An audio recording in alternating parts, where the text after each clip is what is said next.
ਸਤਨਾਮ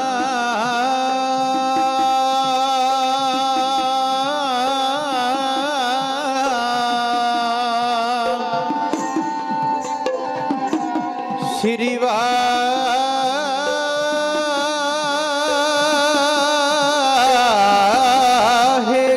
ਜੀ। ਇੱਕ ਓੰਕਾਰ ਸਤਨਾਮ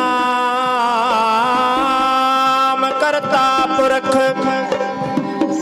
ਨਿਰਭਉ ਨਿਰਵੈਰ ਅਕਾਲ ਮੂਰਤ ਅਜੂਨੀ ਸੈਭੰ ਗੁਰ ਪ੍ਰਸਾਦ ਜਪ ਆਦ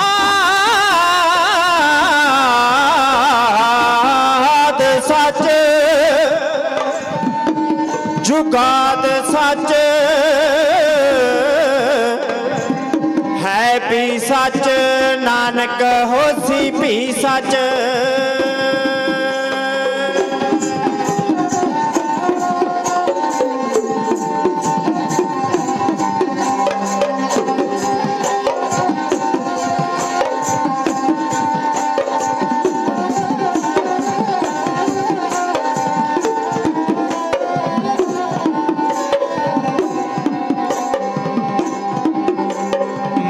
मूर्ख की केतक बात है,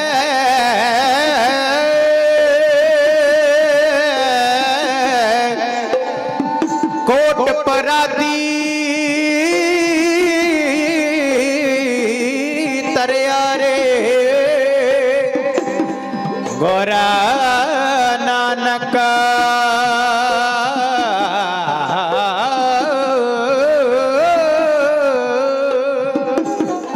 गुर नानक जिन सुनिया पेखिया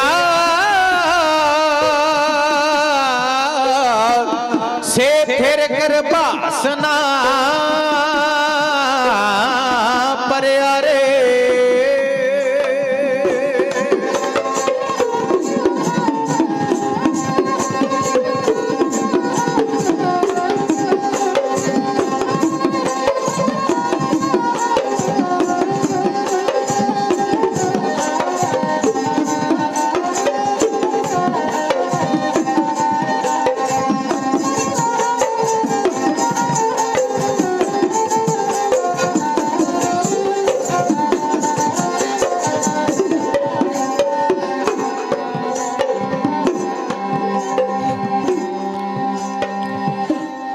तुद आगे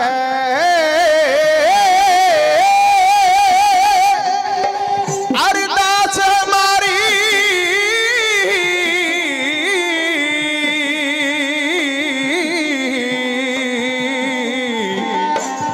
जियो पिंड सब तेरा कहो नानक सब तेरी वडियाई।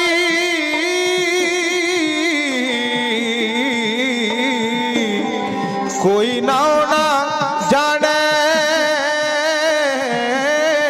मेरा आनंद गुणी निधान गुरु गरीब निवाज। सारी संगत गज के बोलना सतनाम श्री वाहिगुरु जी।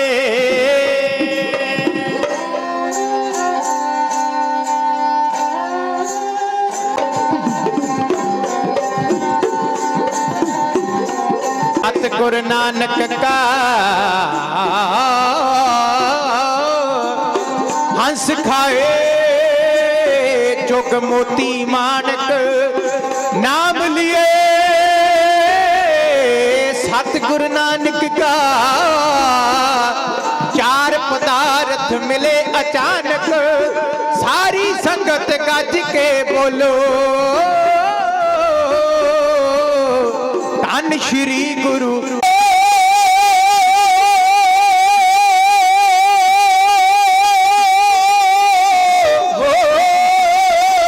नानक तो धन है बाबा नानक तो धन है।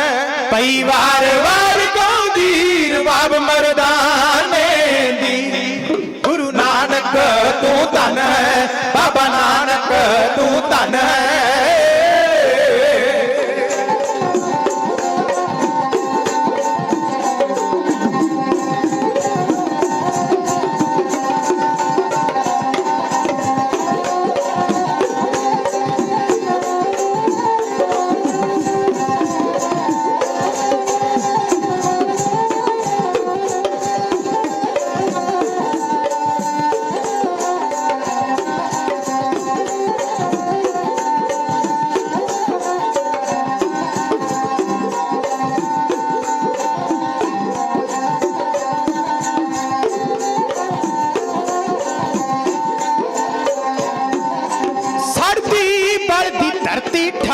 गुरु नानक है आया। ओ छड़ती बलदी धरती ठारन गुरु नानक है आया। ओ जग दे लोग निहाल हो गए जिन्ना दर्शन पाया। ओ जग दे लोग निहाल हो गए जिन्ना दर्शन पाया। ओ जग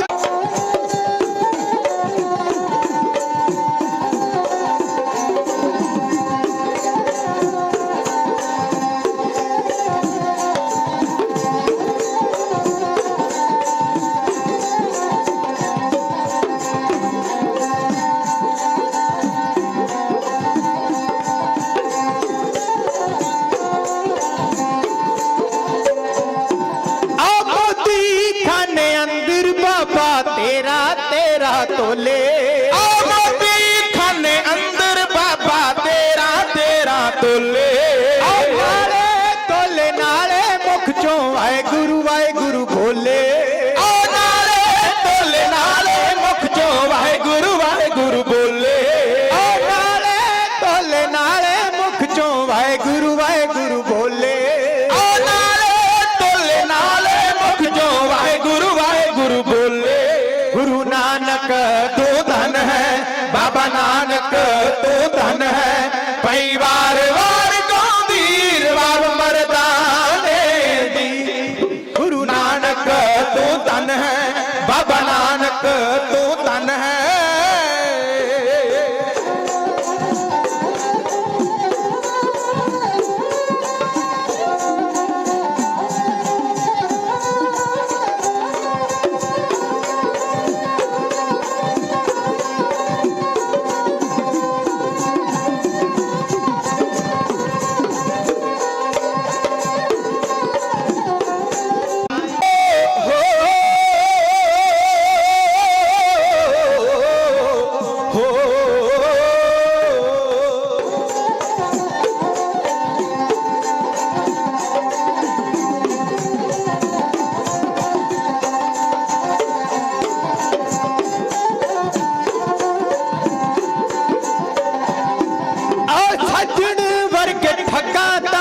सच ते रस्ते पाया। ओ सज्जन वर्गे ठग्गा ताई सज दे रस्ते पाया।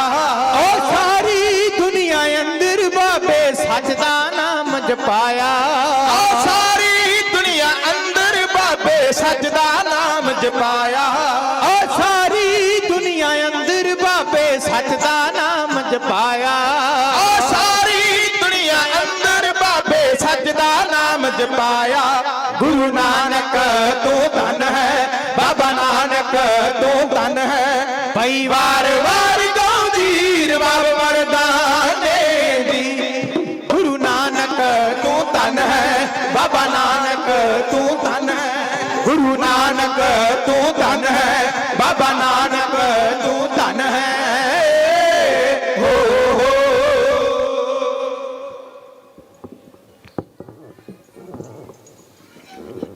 वाहिगुरु हैं कहते नानक शाह जिन्हें वो पूरे हैं अगाह गुरु। वो कामल रहबर जग में हैं और रोशन जैसे महागुरु। मुकसूद मुराद उम्मीद सभी बर लाते हैं दिल खाह गुरु। नित लुत्फों कर्म से करते हैं हम लोगों का निर्वाह गुरु। इस बख्शिश के इस अजमत के हैं बाबा नानक शाह गुरु। सब शीश झुका अरदास करो और हर एक प्रचार कसी भागां वाले। पर की कदी प्रैक्टिकल करन दा यतन कीता भी असी भागां वाले क्यों आ? पिंड विच होर भी लोग वसदे होणगे, वो भागां वाले नहीं। दुनिया में होर भी लोग वसदे होणगे,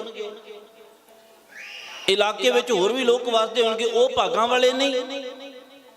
ते इहदा जवाब साडे कोल नहीं। इहदा जवाब दीन दुनिया दे माली सतगुरु गुरु ग्रंथ साहिब जी पातशाह जी दे कोल है। सतगुरु जी कहंदे नहीं, वो भागां वाले नहीं। तुसीं विशेष क्यों भागां वाले हो?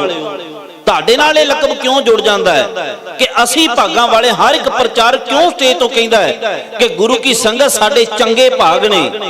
ਤੇ ਪਾਤਸ਼ਾਹ ਦੀ ਗੁਰਬਾਣੀ ਦਾ ਫਰਮਾਨ ਹੈ, ਬਿਨ ਭਾਗਾਂ, ਸਾਰਿਆਂ ਨੂੰ ਪੰਕਤੀ ਯਾਦ ਹੈ, ਜੇ ਹੁੰਗਾਰਾ ਭਰੋ ਤੇ ਬਿਨ ਭਾਗਾਂ ਹਕੀਕਤ ਨਹੀਂ ਲੱਭਦਾ। ਮਾੜੀ ਸੰਗਤ ਜਿੱਥੇ ਮਰਜ਼ੀ ਕਰ ਲਓ। ਸੰਗਤ ਅਤੇ ਕੁਸੰਗਤ ਵਿੱਚ ਬੜਾ ਅੰਤਰ ਹੈ। ਕੁਸੰਗਤ ਲਈ ਕਦੀ ਪਤਾ ਨਹੀਂ ਉਹ ਕਿੰਨੇ ਸਰੀਰ ਸੀ ਜਿਹੜੇ ਪਿਛਲੇ ਸਾਲ ਤੁਹਾਡੇ ਨਾਲ ਬੈਠੇ ਸੀ, ਪਰ ਇਸ ਸਾਲ ਉਹ ਸਰੀਰ ਕਰਕੇ ਨਹੀਂ ਚਲੇ ਗਏ। ਆਉਣ ਵਾਲੇ ਸਮੇਂ ਵਿੱਚ ਕਿੰਨੇ ਕਿੰਨੇ ਚਲੇ ਜਾਣਾ। ਮਰਨ ਲਖਾਏ ਮੰਡਲ ਮੈਂ ਆਏ, ਮਰਨਾ ਪਹਿਲਾਂ ਲਿਖਾ ਕੇ ਇਹ ਤੈਅ ਹੈ ਵੀ ਅਸੀਂ ਮਰਨਾ ਹੈ। ਕਿਸੇ ਵੀ ਤਰੀਕੇ ਨਾਲ ਮੌਤ ਆ ਜਾਵੇ, ਮਲਕਲ ਮੌਤ ਜਾਂ ਆਪਸੀ, ਸਭ ਦਰਵਾਜ਼ੇ ਭੰਨ। ਕੋਈ ਪਤਾ ਨਹੀਂ ਮੌਤ ਕਿਹੜੇ ਦਰਵਾਜ਼ੋਂ ਆ ਜਾਵੇ, ਉਹਨੇ ਸਾਰੇ ਦਰਵਾਜ਼ੇ ਤੋੜ ਦੇਣੇ। ਜਿੰਨੀ ਮਰਜ਼ੀ ਸਿਕਿਉਰਿਟੀ ਲਾ ਲਓ, ਜਿੰਨੇ ਮਰਜ਼ੀ ਪ੍ਰਬੰਧ ਕਰ ਲਓ, ਮੌਤ ਆ ਹੀ ਜਾਣੀ, ਅਟੱਲ ਹੈ। ਅੱਜ ਤੱਕ ਕੋਈ ਮੌਤ ਦੇ ਕੋਲੋਂ ਬਚ ਨਹੀਂ ਸਕਿਆ। ਪਤਾ ਨਹੀਂ ਸਰੀਰ ਕਰਕੇ ਸਾਡੇ ਕਿੰਨੇ ਬੈਠੇ ਸੀ, ਕਿੰਨੇ ਚਲੇ ਗਏ। ਵੈਗਰੂ ਤੁਹਾਡੀ ਉਮਰ ਲੰਬੇਰੀ ਕਰੇ, पर हकीकत है कहां बिसासा इस भांडे का इतनक लागे ठनका। पता नहीं कदों भांडा टुट जाना, तिड़किया दे पिया है, भरोसा कोई नहीं, मानकार कोई नहीं। पर अज असी भागां वाले गुरमुखो तां हां कि जो पंचम पातशाह ने सानू हुक्म लाया सी ना, रहरा साहब ते सारे सिख पढ़दे होगे, जे पढ़दे होगे ते कदी हो सकदा विचारन दा यतन भी कीता होवे भी रहरा साहब दी बाणी कहंदी की है। ते पंचम पातशाह दा बड़ा प्यारा फरमान है, तुहानू याद आ जाना, कईयां ते मेरे नाल बोल भी देना। पातशाह कहंदे भई प्राप्त मानक दे हुरिया, कि वैगुरु दी कृपा नाल मनुखा दे मिली है। भई प्राप्त मानक दे हुरिया मिली क्यों? गोबिंद मिलन की है तेरी बरिया। अकालपुर परमात्मा नू मिलन दी वारी है, इस करके दे मिली है। पातशाह ने भी कह दिता, मारे कहंदे अवर काज करदा फिरदा लोकां नाल ठगियां मारदा फिरदा, थां थां दे झूठ धोखे फरेब करदा फिरदा है, एवें रीलड़ियां कड्ढी जांदा, दुनियावी माया इकट्ठी कर लई। ठीक है, गुजरान वास्ते जरूरी है, पर महाराज कहंदे अवर काज तेरे किते ना काम। ते फिर पंचम पातशाह नूं तरला लिया करो, महाराज फिर साडा काम की है? जे बाकी साडे काम नहीं ते साडा कोई दे काम होवेगा ना। ते पंचम पातशाह जी फिर जवाब देंदे, ओ कहंदे अवर काज तेरे किते ना काम, मिल साध संगत भज केवल नाम।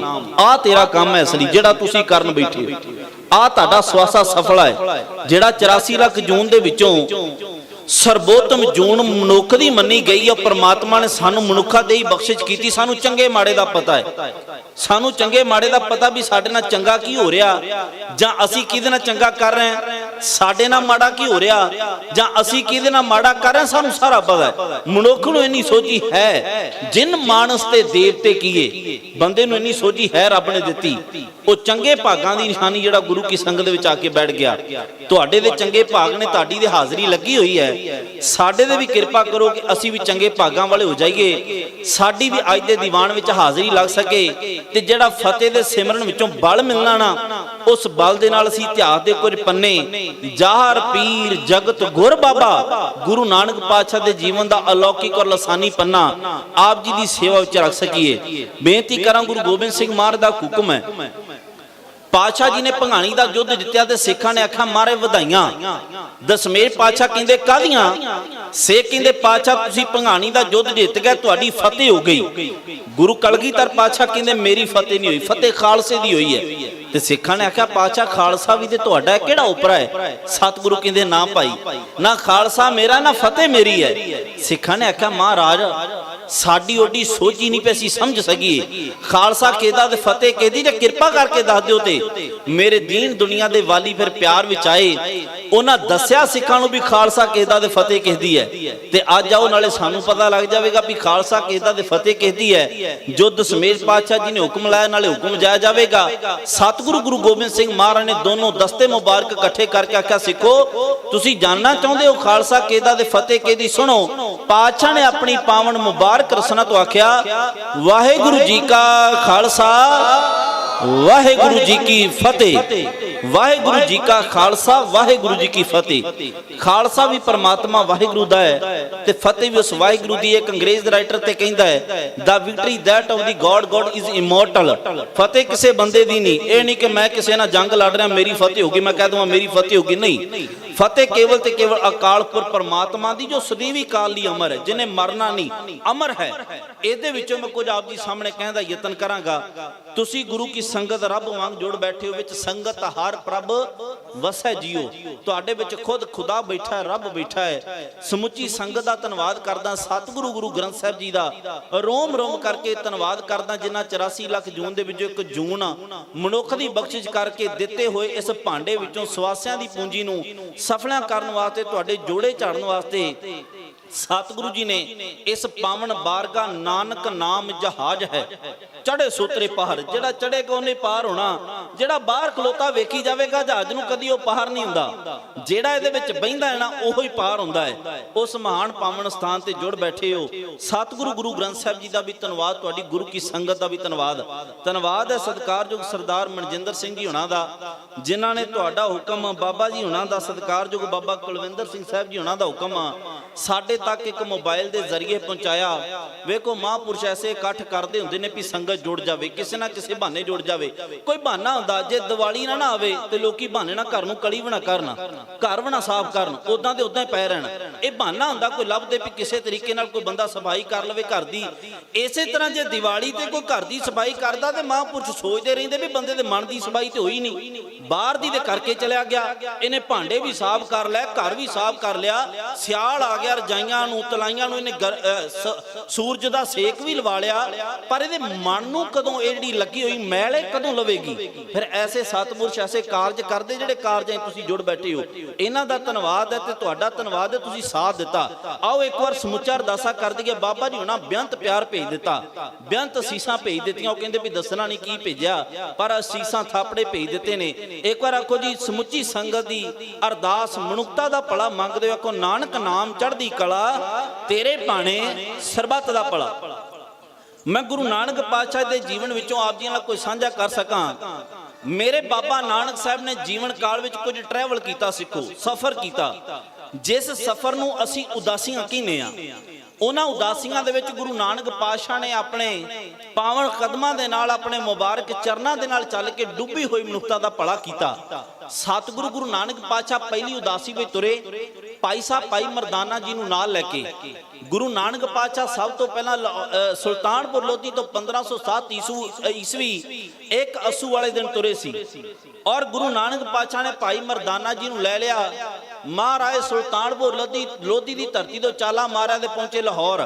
ਲਾਹੌਰ ਤੋਂ ਰਾਏਪੁਰ ਦੀ ਤਲਵੰਡੀ, ਰਾਏਪੁਰ ਦੀ ਤਲਵੰਡੀ ਤੋਂ ਸੈਦਪੁਰ, ਸੈਦਪੁਰ ਤੋਂ ਹਰਦੁਆਰ, ਹਰਦੁਆਰ ਤੋਂ ਅਲਮੋੜਾ, ਅਲਮੋੜੇ ਤੋਂ ਗੋਰਖਮਤਾ, ਗੋਰਖਮਤੇ ਤੋਂ ਅਯੁੱਧਿਆ, ਅਯੁੱਧਿਆ ਤੋਂ ਪ੍ਰਯਾਗ, ਪ੍ਰਯਾਗ ਤੋਂ ਬਨਾਰਸ, ਬਨਾਰਸ ਤੋਂ ਗਇਆ, ਗਇਆ ਤੋਂ ਗੁਹਾਟੀ, ਗੁਹਾਟੀ ਤੋਂ ਮਣੀਪੁਰ ਤੇ ਰਹਤੇ ਸਿਲਹਟ, ਸਿਲਹਟ ਤੋਂ ਢਾਕਾ, ਢਾਕਾ ਤੋਂ ਨਦੀਆਂ, ਨਦੀਆਂ ਤੋਂ ਮੇਦਨੀਪੁਰ ਬੰਗਾਲ ਵਿੱਚ, ਮੇਦਨੀਪੁਰ ਤੋਂ ਪੁਰੀ, ਪੁਰੀ ਤੋਂ ਬੇਜ਼ਵਾੜਾ, ਬੇਜ਼ਵਾੜਾ ਤੋਂ ਗੰਤੂਰ, ਗੰਤੂਰ ਤੋਂ ਕੁੜਾਪਾ, ਕੁੜਾਪਾ ਤੋਂ ਰਮੇਸ਼ਵਰ, ਮੇਸ਼ਵਰ ਤੋਂ ਸਿੰਗਲਾਦੀਪ, ਸਿੰਗਲਾਦੀਪ ਤੋਂ ਕੋਚੀਨ, ਕੋਚੀਨ ਤੋਂ ਪਾਲਕਾੜ, ਪਾਲਕਾੜ ਤੋਂ ਨੀਲਗਿਰੀ, ਨੀਲਗਿਰੀ ਤੋਂ ਸ਼੍ਰੀ ਰੰਗਾਪਟਮ, ਸ਼੍ਰੀ ਰੰਗਾਪਟਮ ਤੋਂ ਮੁਲਕ ਰਾਜਨ ਮੰਦਰ, ਮੁਲਕ ਰਾਜਨ ਮੰਦਰ ਤੋਂ ਪਾਂਦਰਪੁਰ, ਪਾਂਦਰਪੁਰ ਤੋਂ ਬਾਰਸੀ, ਬਾਰਸੀ ਤੋਂ ਪੂਨਾ, ਪੂਨਾ ਤੋਂ ਨਾਸਿਕ, ਨਾਸਿਕ ਤੋਂ ਔਰੰਗਾਬਾਦ, ਔਰੰਗਾਬਾਦ ਤੋਂ ਓਮਕਾਰ ਮੰਦਰ, ਓਮਕਾਰ ਮੰਦਰ ਤੋਂ ਉਜੈਨ, ਉਜੈਨ ਤੋਂ ਬੜੌਦਾ, ਬੜੌਦਾ ਤੋਂ ਭਾਵਨਗਰ, ਭਾਵਨਗਰ ਤੋਂ ਪਾਲੀਟਾਣਾ, ਪਾਲੀਟਾਣਾ ਤੋਂ ਸੋਮਨਾਥ, ਸੋਮਨਾਥ ਤੋਂ ਦਵਾਰਕਾ, ਦਵਾਰਕਾ ਤੋਂ ਓਖਾ ਬੰਦਰ, ਓਖਾ ਬੰਦਰ ਤੋਂ ਮਾਂਡਵੀ ਬੰਦਰ, ਮਾਂਡਵੀ ਬੰਦਰ ਤੋਂ ਭੁੱਜ, ਭੁੱਜ ਤੋਂ ਅੰਜਾਰ, ਅੰਜਾਰ ਤੋਂ ਬੀਸਨਗਰ, ਬੀਸਨਗਰ ਤੋਂ ਆਬੂ, ਆਬੂ ਤੋਂ ਨਾਥਦਵਾਰਾ, ਨਾਥਦਵਾਰੇ ਤੋਂ ਚਤੌੜ, ਚਤੌੜ ਤੋਂ ਜਮੇਰ, ਜਮੇਰ ਤੋਂ ਪੁਸ਼ਕਰ, ਪੁਸ਼ਕਰ ਤੋਂ ਮਥੁਰਾ, ਮਥੁਰੇ ਤੋਂ ਦਿੱਲੀ, ਦਿੱਲੀ ਤੋਂ ਪਾਣੀਪਤ, ਪਾਣੀਪਤ ਤੋਂ ਭਿਹੋਵਾ, ਭਿਹੋਵੇ ਤੋਂ ਸਰਸਾ ਤੇ ਸਰਸੇ ਤੋਂ ਸੁਲਤਾਨਪੁਰ ਲੋਧੀ ਗੁਰੂ ਨਾਨਕ ਮਹਾਰਾਜ ਆਏ। ਇਹ ਪਹਿਲੀ ਉਦਾਸੀ ਦਾ ਸਫ਼ਰ ਹੈ। ਗੁਰੂ ਨਾਨਕ ਪਾਤਸ਼ਾਹ ਨੇ ਕੀਤਾ ਕੀ? ਭਾਈ ਸਾਹਿਬ ਭਾਈ ਗੁਰਦਾਸ ਜੀ ਦੀ ਇੱਕੋ ਪੰਕਤੀ ਦੀ ਮੋਹਰ ਲਾ ਕੇ ਤੇ ਮੈਂ ਅੱਜ ਦਾ ਵਿਸ਼ਾ ਤੁਹਾਡੇ ਨਾਲ ਸਾਂਝਾ ਕਰਨਾ ਹੈ। ਭਾਈ ਸਾਹਿਬ ਭਾਈ ਗੁਰਦਾਸ ਜੀ ਇੱਕ ਪੌੜੀ ਵਿੱਚ ਕਹਿੰਦੇ, ਬਾਬੇ ਭੇਖ ਬਣਾਇਆ ਉਦਾਸੀ ਕੀ ਰੀਤ ਚਲਾਈ। ਅਖੀਰ ਤੇ ਜਾ ਕੇ ਲਿਖਦੇ ਨੇ, ਕਹਿੰਦੇ ਚੜਿਆ ਸੋਧਣ ਧਰਤ ਲੁਕਾਈ। ਗੁਰੂ ਨਾਨਕ ਪਾਤਸ਼ਾਹ ਨੇ ਡੁੱਬੇ ਹੋਏ ਮਨੁੱਖਤਾ ਦਾ ਭਲਾ ਕੀਤਾ। ਸੰਗਤ ਜੀ, ਅਸਲ ਦੇ ਵਿੱਚ ਤਿੰਨ ਚੀਜ਼ਾਂ ਹੋਇਆ ਕਰਦੀਆਂ। ਤੁਸੀਂ ਵੈਲ ਐਜੂਕੇਟਡ ਬੈਠੇ ਹੋ, ਮੈਂ ਆਸ ਕਰਦਾ ਵੀ ਮੇਰੀ ਗੱਲ ਤੁਹਾਡੀ ਸਮਝ ਵਿੱਚ ਪੈ ਜਾਵੇਗੀ। ਤਿੰਨ ਚੀਜ਼ਾਂ ਹੋਇਆ ਕਰਦੀਆਂ। ਪਹਿਲਾ ਹੁੰਦਾ ਕਿਉਂ, ਦੂਸਰਾ ਹੁੰਦਾ ਕਿਵੇਂ, ਅਤੇ ਤੀਸਰਾ ਹੁੰਦਾ ਕਿੱਥੇ। ਇਹ ਗੱਲ ਹੋਈ ਕਿਉਂ, ਦੂਸਰਾ ਹੁੰਦਾ ਕਿਵੇਂ ਹੋਈ, ਤੇ ਤੀਸਰਾ ਹੁੰਦਾ ਕਿੱਥੇ ਘਟਨਾ ਵਾਪਰੀ। ਅੱਜ ਦਾ ਮੇਰਾ ਮੇਨ ਮੋਟਿਵ ਇਸ ਸਬਜੈਕਟ ਦਾ ਇਹੀ ਹੈ ਵੀ ਬਾਬਾ ਨਾਨਕ ਸਾਹਿਬ ਨੇ ਉਦਾਸੀਆਂ ਕੀਤੀਆਂ ਕਿਉਂ, ਕੀ ਰੀਜਨ ਸੀ, ਕੀ ਕਾਰਨ ਸਨ ਕਿ ਮੇਰੇ ਗੁਰੂ ਨਾਨਕ ਪਾਤਸ਼ਾਹ ਨੂੰ ਇਹਨਾਂ ਸਫ਼ਰ ਆਪਣੇ ਜੀਵਨ ਕਾਲ ਵਿੱਚ ਆਪਣੇ ਮੁਬਾਰਕ ਕਦਮਾਂ ਦੇ ਨਾਲ ਚੱਲ ਕੇ ਕਰਨਾ ਪਿਆ। With evidence professor Sahib Singh ਲਿਖਦੇ ਨੇ, ਉਹ ਕਹਿੰਦੇ ਕਿ ਗੁਰੂ ਨਾਨਕ ਪਾਤਸ਼ਾਹ ਹਰ ਰੋਜ਼ ਦਾ ਜਿਹੜਾ ਸਫ਼ਰ ਕਰਦੇ ਸੀ ਨਾ, ਉਹ 2 ਤੋਂ 2.5 ਮੀਲ ਜਾਂ 2.5 ਤੋਂ 3 ਮੀਲ ਦਾ ਕਰਦੇ ਸੀ, ਇਹ ਤੋਂ ਵੱਧ ਨਹੀਂ ਸੀ ਕਰਦੇ। ਗੁਰੂ ਨਾਨਕ ਪਾਤਸ਼ਾਹ ਜਿੱਥੇ ਬੈਠ ਜਾਂਦੇ ਸਨ ਉੱਥੇ ਫਿਰ ਘਰ ਘਰ ਅੰਦਰ ਧਰਮਸ਼ਾਲ ਹੋਵੇ ਕੀਰਤਨ ਸਦਾ ਵਿਸੋਆ, ਜਿੱਥੇ ਬਾਬਾ ਪੈਰ ਧਰੇ ਪੂਜਾ ਆਸਣ ਥਾਪਣ ਸੋਆ। ਉਹ ਜਗ੍ਹਾ ਪੂਜਣ ਯੋਗ ਹੋ ਗਈ, ਮੁਬਾਰਕ ਹੋ ਗਈ, ਜਿਹੜੀ ਜਗ੍ਹਾ ਤੇ ਮੇਰੇ ਗੁਰੂ ਨਾਨਕ ਪਾਤਸ਼ਾਹ ਬੈਠੇ। ਮੇਰੇ ਤੋਂ ਪਹਿਲਾਂ ਇੱਕ ਵਿਸ਼ਾ ਭਾਈ ਸਾਹਿਬ ਛੇੜ ਰਹੇ ਸੀ ਕਿ ਗੁਰੂ ਨਾਨਕ ਪਾਤਸ਼ਾਹ ਨੇ ਹਰਿਦੁਆਰ ਦਾ ਜਦੋਂ ਮਹਾਰਾਜ ਨੇ ਯਾਤਰਾ ਕੀਤੀ ਪਹਿਲੀ ਉਦਾਸੀ ਦੇ ਸਫ਼ਰ ਵਿੱਚ, ਸ਼ਾਇਦ ਮੇਰਾ ਕਨਸੈਪਟ ਇਸ ਤੋਂ ਥੋੜਾ ਅਲੱਗ ਹੈ, ਪਰ ਮੈਂ ਇਹ ਸਿਰਫ ਅੰਸ਼ ਮਾਤਰ ਹੀ ਤੁਹਾਡੇ ਨਾਲ ਸਾਂਝ ਪਾਉਣ ਲੱਗਾ ਹਾਂ ਕਿ ਬਾਬਾ ਨਾਨਕ ਸਾਹਿਬ ਨੇ ਦੁਨੀਆ ਦਾ ਭਰਮ ਕਿਵੇਂ ਨਿਵਰਤ ਕੀਤਾ। ਪਾਂਦੇ ਲੋਕ ਪੜਤ ਲੋਕ ਪਾਣੀ ਝਟ ਰਿਹਾ ਸੂਰਜ ਵੱਲ ਨੂੰ, ਤੁਸੀਂ ਸ਼ਬਦ ਸੁਣ ਚੁੱਕੇ ਹੋ। ਬਾਬਾ ਨਾਨਕ ਸਾਹਿਬ ਨੇ ਆਪਣੇ ਖੇਤਾਂ ਵੱਲ ਪਾਣੀ ਝਟਣਾ ਸ਼ੁਰੂ ਕਰ ਦਿੱਤਾ।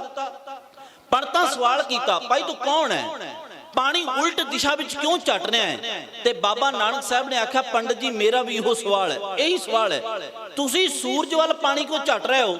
ਉਹਨਾਂ ਆਖਿਆ ਜੀ ਸਾਡੇ ਪਿੱਤਰ ਜਿਹੜੇ ਮਰ ਚੁੱਕੇ ਨੇ, ਜਿਹੜੇ ਪਰਲੋਕ ਵੀ ਚਲੇ ਗਏ, ਸਾਡੇ ਵੱਡ ਵਡੇਰੇ, ਉਹ ਬੜੇ ਜਨਮਾਂ ਦੇ ਉੱਤੇ ਪਿਆਸੇ ਬੈਠੇ ਨੇ, ਭੁੱਖੇ ਬੈਠੇ ਨੇ, ਅਸੀਂ ਭੁੱਖਿਆਂ ਲਈ ਸ਼ਰਾਧ ਕਰਦੇ ਆ ਤੇ ਪਿੱਤਰਾਂ ਵਾਸਤੇ ਪਿਆਸਿਆਂ ਲਈ ਪਾਣੀ ਪਹੁੰਚਾਉਣੇ ਆ।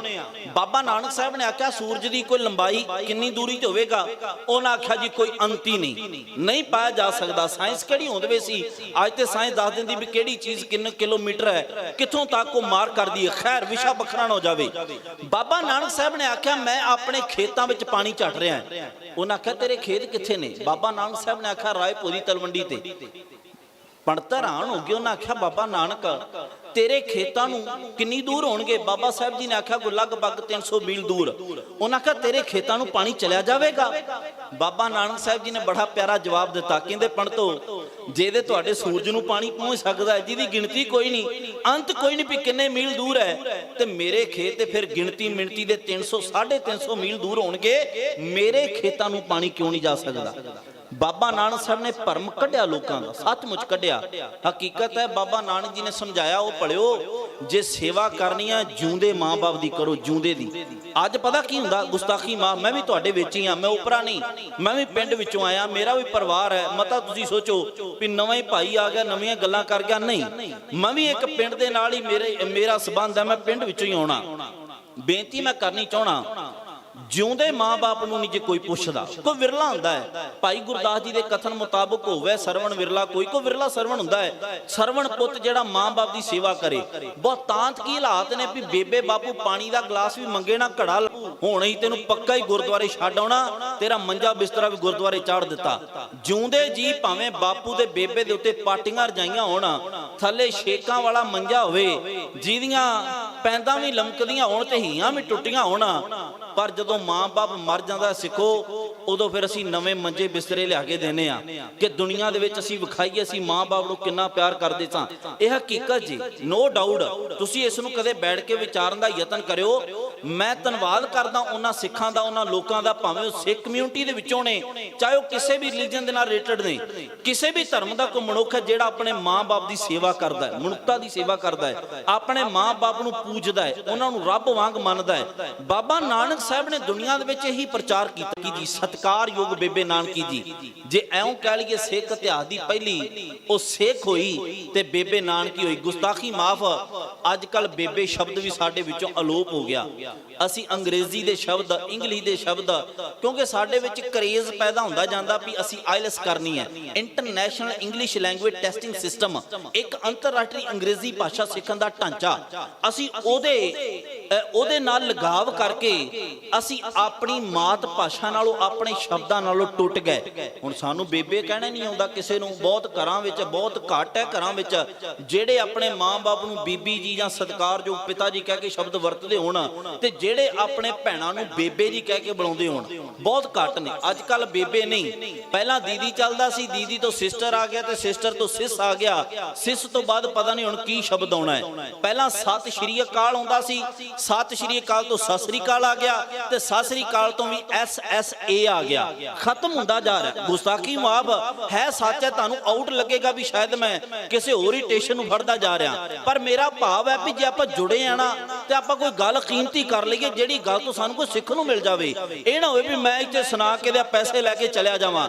ਮੈਨੂੰ ਮੇਰੇ ਲੈ ਤਾਂ ਹੀ ਸਫਲੇ ਨੇ ਗੁਰਸਿੱਖੋ ਜੇ ਮੈਂ ਕੋਈ ਕੰਮ ਦੀ ਗੱਲ ਕਰਾਂਗਾ, ਆਪਣਾ ਫਰਜ਼ ਆਪਣਾ ਧਰਮ ਨਿਭਾ ਕੇ ਜਾਵਾਂਗਾ। ਅੱਜ ਕੱਲ ਅਸੀਂ ਸਾਰਾ ਕੁਝ ਛੱਡਦੇ ਜਾ ਰਹੇ ਹਾਂ, ਨਾ ਤੇ ਅੱਜ ਕੱਲ ਕੋਈ ਮਾਸੜ ਕਹਿੰਦਾ ਹੈ, ਨਾ ਫੁੱਫੜ ਕਹਿੰਦਾ ਹੈ, ਨਾ ਚਾਚਾ ਕਹਿੰਦਾ, ਨਾ ਤਾਇਆ ਕਹਿੰਦਾ ਹੈ। ਉਹਨਾਂ ਸਾਰਿਆਂ ਦੀ ਜਗ੍ਹਾ ਅੰਕਲ ਨੇ ਲੈ ਲਈ ਤੇ ਮਾਸੀ ਚਾਚੀ ਭੂਆ ਤਾਈ ਦੀ ਜਗ੍ਹਾ ਆਂਟੀ ਨੇ ਲੈ ਲਈ। ਇਹ ਸ਼ਬਦ ਵਿਗੜ ਗਏ ਸਾਡੇ। ਠੀਕ ਹੈ, ਮੈਂ ਇਹ ਨਹੀਂ ਕਹਿੰਦਾ ਕੋਈ ਭਾਸ਼ਾ ਨਾ ਸਿੱਖੋ, ਮੈਂ ਉਰਦੂ ਸਿੱਖਦਾ, ਮੇਰਾ ਸ਼ੌਂਕ ਹੈ, ਮੇਰਾ ਆਪਣਾ ਮਨ ਕਰਦਾ ਕਿ ਮੈਂ ਉਰਦੂ ਸਿੱਖਾਂ, ਪਰ ਮੈਂ ਇਹ ਨਹੀਂ ਕਹਿ ਸਕਦਾ ਕੋਈ ਭਾਸ਼ਾ ਨਾ ਸਿੱਖੋ। ਹਰ ਇੱਕ ਸਿੱਖ ਨੂੰ ਹਰ ਭਾਸ਼ਾ ਆਉਣੀ ਚਾਹੀਦੀ ਹੈ। ਸਿੱਖ ਵੈਲ ਐਜੂਕੇਟਡ ਹੋਣਾ ਚਾਹੀਦਾ, ਪੜ੍ਹਿਆ ਲਿਖਿਆ ਹੋਣਾ ਚਾਹੀਦਾ ਹੈ, ਪਰ ਗੁਸਤਾਖੀ ਮਾਫ ਕਿਤੇ ਇਹ ਨਾ ਹੋਵੇ ਅਸੀਂ ਵਿਦੇਸ਼ੀ ਭਾਸ਼ਾ ਦੇ ਕਾਰਨ ਆਪਣੀ ਮਾਤ ਭਾਸ਼ਾ ਨਾਲੋਂ ਟੁੱਟ ਜਾਈਏ। ਸਾਨੂੰ ਮਾਤ ਭਾਸ਼ਾ ਨਾਲ ਜੁੜਨਾ ਪਵੇਗਾ, ਸਾਨੂੰ ਊੜੇ ਨਾਲ ਵੀ ਜੁੜਨਾ ਪਵੇਗਾ ਤੇ ਜੂੜੇ ਨਾਲ ਵੀ ਜੁੜਨਾ ਪਵੇਗਾ। ਮੇਰੀ ਜਨਰੇਸ਼ਨ ਅੱਜ ਕੱਲ ਦੀ ਜਿਹੜੀ ਹੈ ਨਾ, ਮੇਰੇ ਲੈਵਲ ਦੀ ਪੀੜ੍ਹੀ ਜਿਹਦੀ ਉਮਰ 25 ਸਾਲ ਤੋਂ 30 ਸਾਲ ਦੇ ਦਰਮਿਆਨ ਹੈ, ਉਹ ਗੁਸਤਾਖੀ ਮਾਪਿਓ ਊੜੇ ਨਾਲੋਂ ਵੀ ਟੁੱਟ ਗਈ ਤੇ ਜੂੜੇ ਨਾਲੋਂ ਵੀ ਟੁੱਟ ਗਈ। ਊੜੇ ਦਾ ਭਾਵ ਹੈ ਗੁਰਮੁਖੀ ਤੇ ਜੂੜੇ ਦਾ ਭਾਵ ਹੈ ਗੁਰਸਿੱਖੀ। ਉਹ ਭੈਣਾਂ ਪੂਜਣ ਯੋਗ ਨੇ ਜਿਹੜੀਆਂ ਭੈਣਾਂ ਆਪਣੇ ਬੱਚਿਆਂ ਦੇ ਕੇਸ ਰੱਖਦੀਆਂ ਨੇ, ਜਿਹੜੀਆਂ ਭੈਣਾਂ ਇਹ ਨਹੀਂ ਸਮਝਦੀਆਂ ਕਿ ਮੈਂ ਆਪਣੇ ਬੱਚੇ ਦੇ ਕੇਸ ਨੂੰ ਕੰਘਾ ਕਰਾਂਗੀ ਤੇ ਮੈਨੂੰ 20 ਮਿੰਟ ਲੱਗਣਗੇ ਤੇ ਮੈਨੂੰ 30 ਮਿੰਟ ਲੱਗਣਗੇ। ਉਹ ਭੈਣਾਂ ਪੂਜਣ ਯੋਗ ਨੇ ਜਿਹੜੀਆਂ ਬੱਚਿਆਂ ਦੇ ਕੇਸ ਰੱਖਦੀਆਂ, ਤੇ ਜਿਹੜੀਆਂ ਭੈਣਾਂ ਕਹਿੰਦੀਆਂ ਵੀ ਬੱਚੇ ਦਾ ਕੇਸ ਰੋਜ਼ ਨਹੀਂ ਕੰਘਾ ਕੀਤਾ ਜਾਂਦਾ, ਕੇਸ ਨਹੀਂ ਹਰੇ ਕੀਤੇ ਜਾਂਦੇ, ਇਸ ਕਰਕੇ ਕੇਸ ਕਤਲ ਕਰ ਦਿਓ।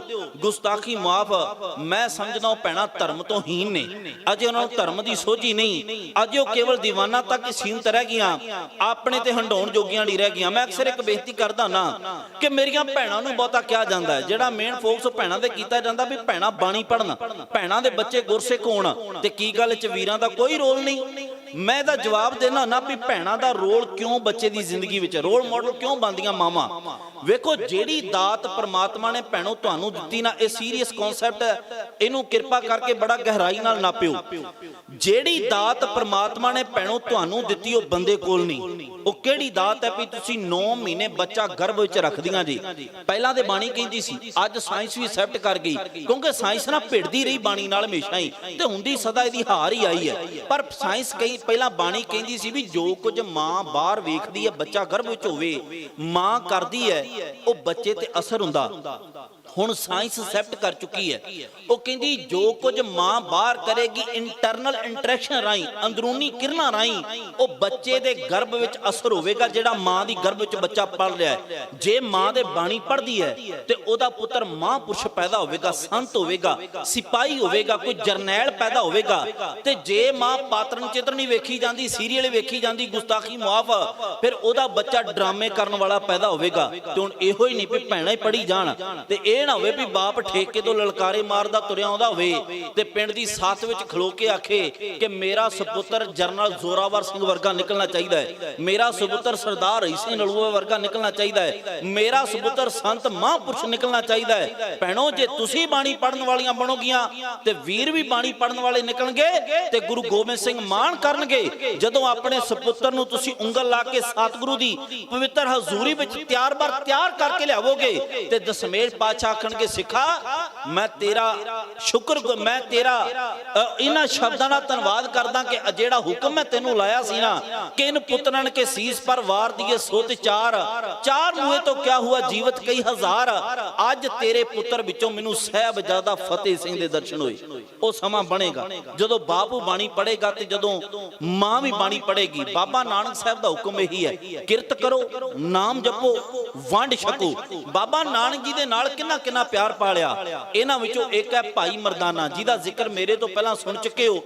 ਮਾਂ ਨੇ ਆਖਿਆ ਮਰ ਜਾਣਿਆ ਤੇ ਬਾਬਾ ਨਾਨਕ ਸਾਹਿਬ ਨੇ ਆਖਿਆ ਮਾਂ ਕੋ ਆਪਣੇ ਬੱਚੇ ਨੂੰ ਮਰ ਜਾਣਾ ਕਹਿੰਦੀ ਹੈ। ਉਹਨੇ ਆਖਿਆ 7 ਮਰ ਗਿਆ, ਮਰਨਾ ਤੇ ਇਹਨੇ ਵੀ ਹੈ, ਮੈਂ ਤਾਂ ਨਾ ਹੀ ਮਰ ਜਾਣਾ ਰੱਖ ਦਿੱਤਾ, ਮੈਨੂੰ ਪਤਾ ਵੀ ਥੋੜਾ ਜਿਹਾ ਵੱਡਾ ਹੋਇਆ ਤੇ ਖਤਮ ਹੋ ਜਾਵੇਗਾ।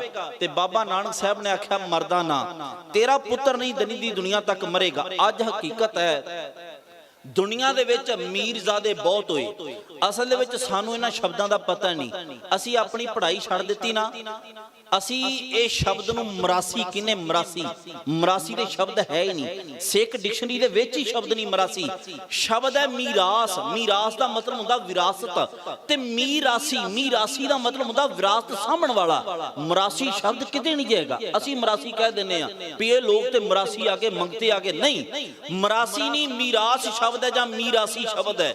ਬਾਬਾ ਨਾਨਕ ਸਾਹਿਬ ਦੇ ਨਾਲ ਭਾਈ ਮਰਦਾਨਾ ਜੁੜਿਆ ਤੇ ਸਦਾ ਵਾਸਤੇ ਅਮਰ ਹੋ ਗਿਆ।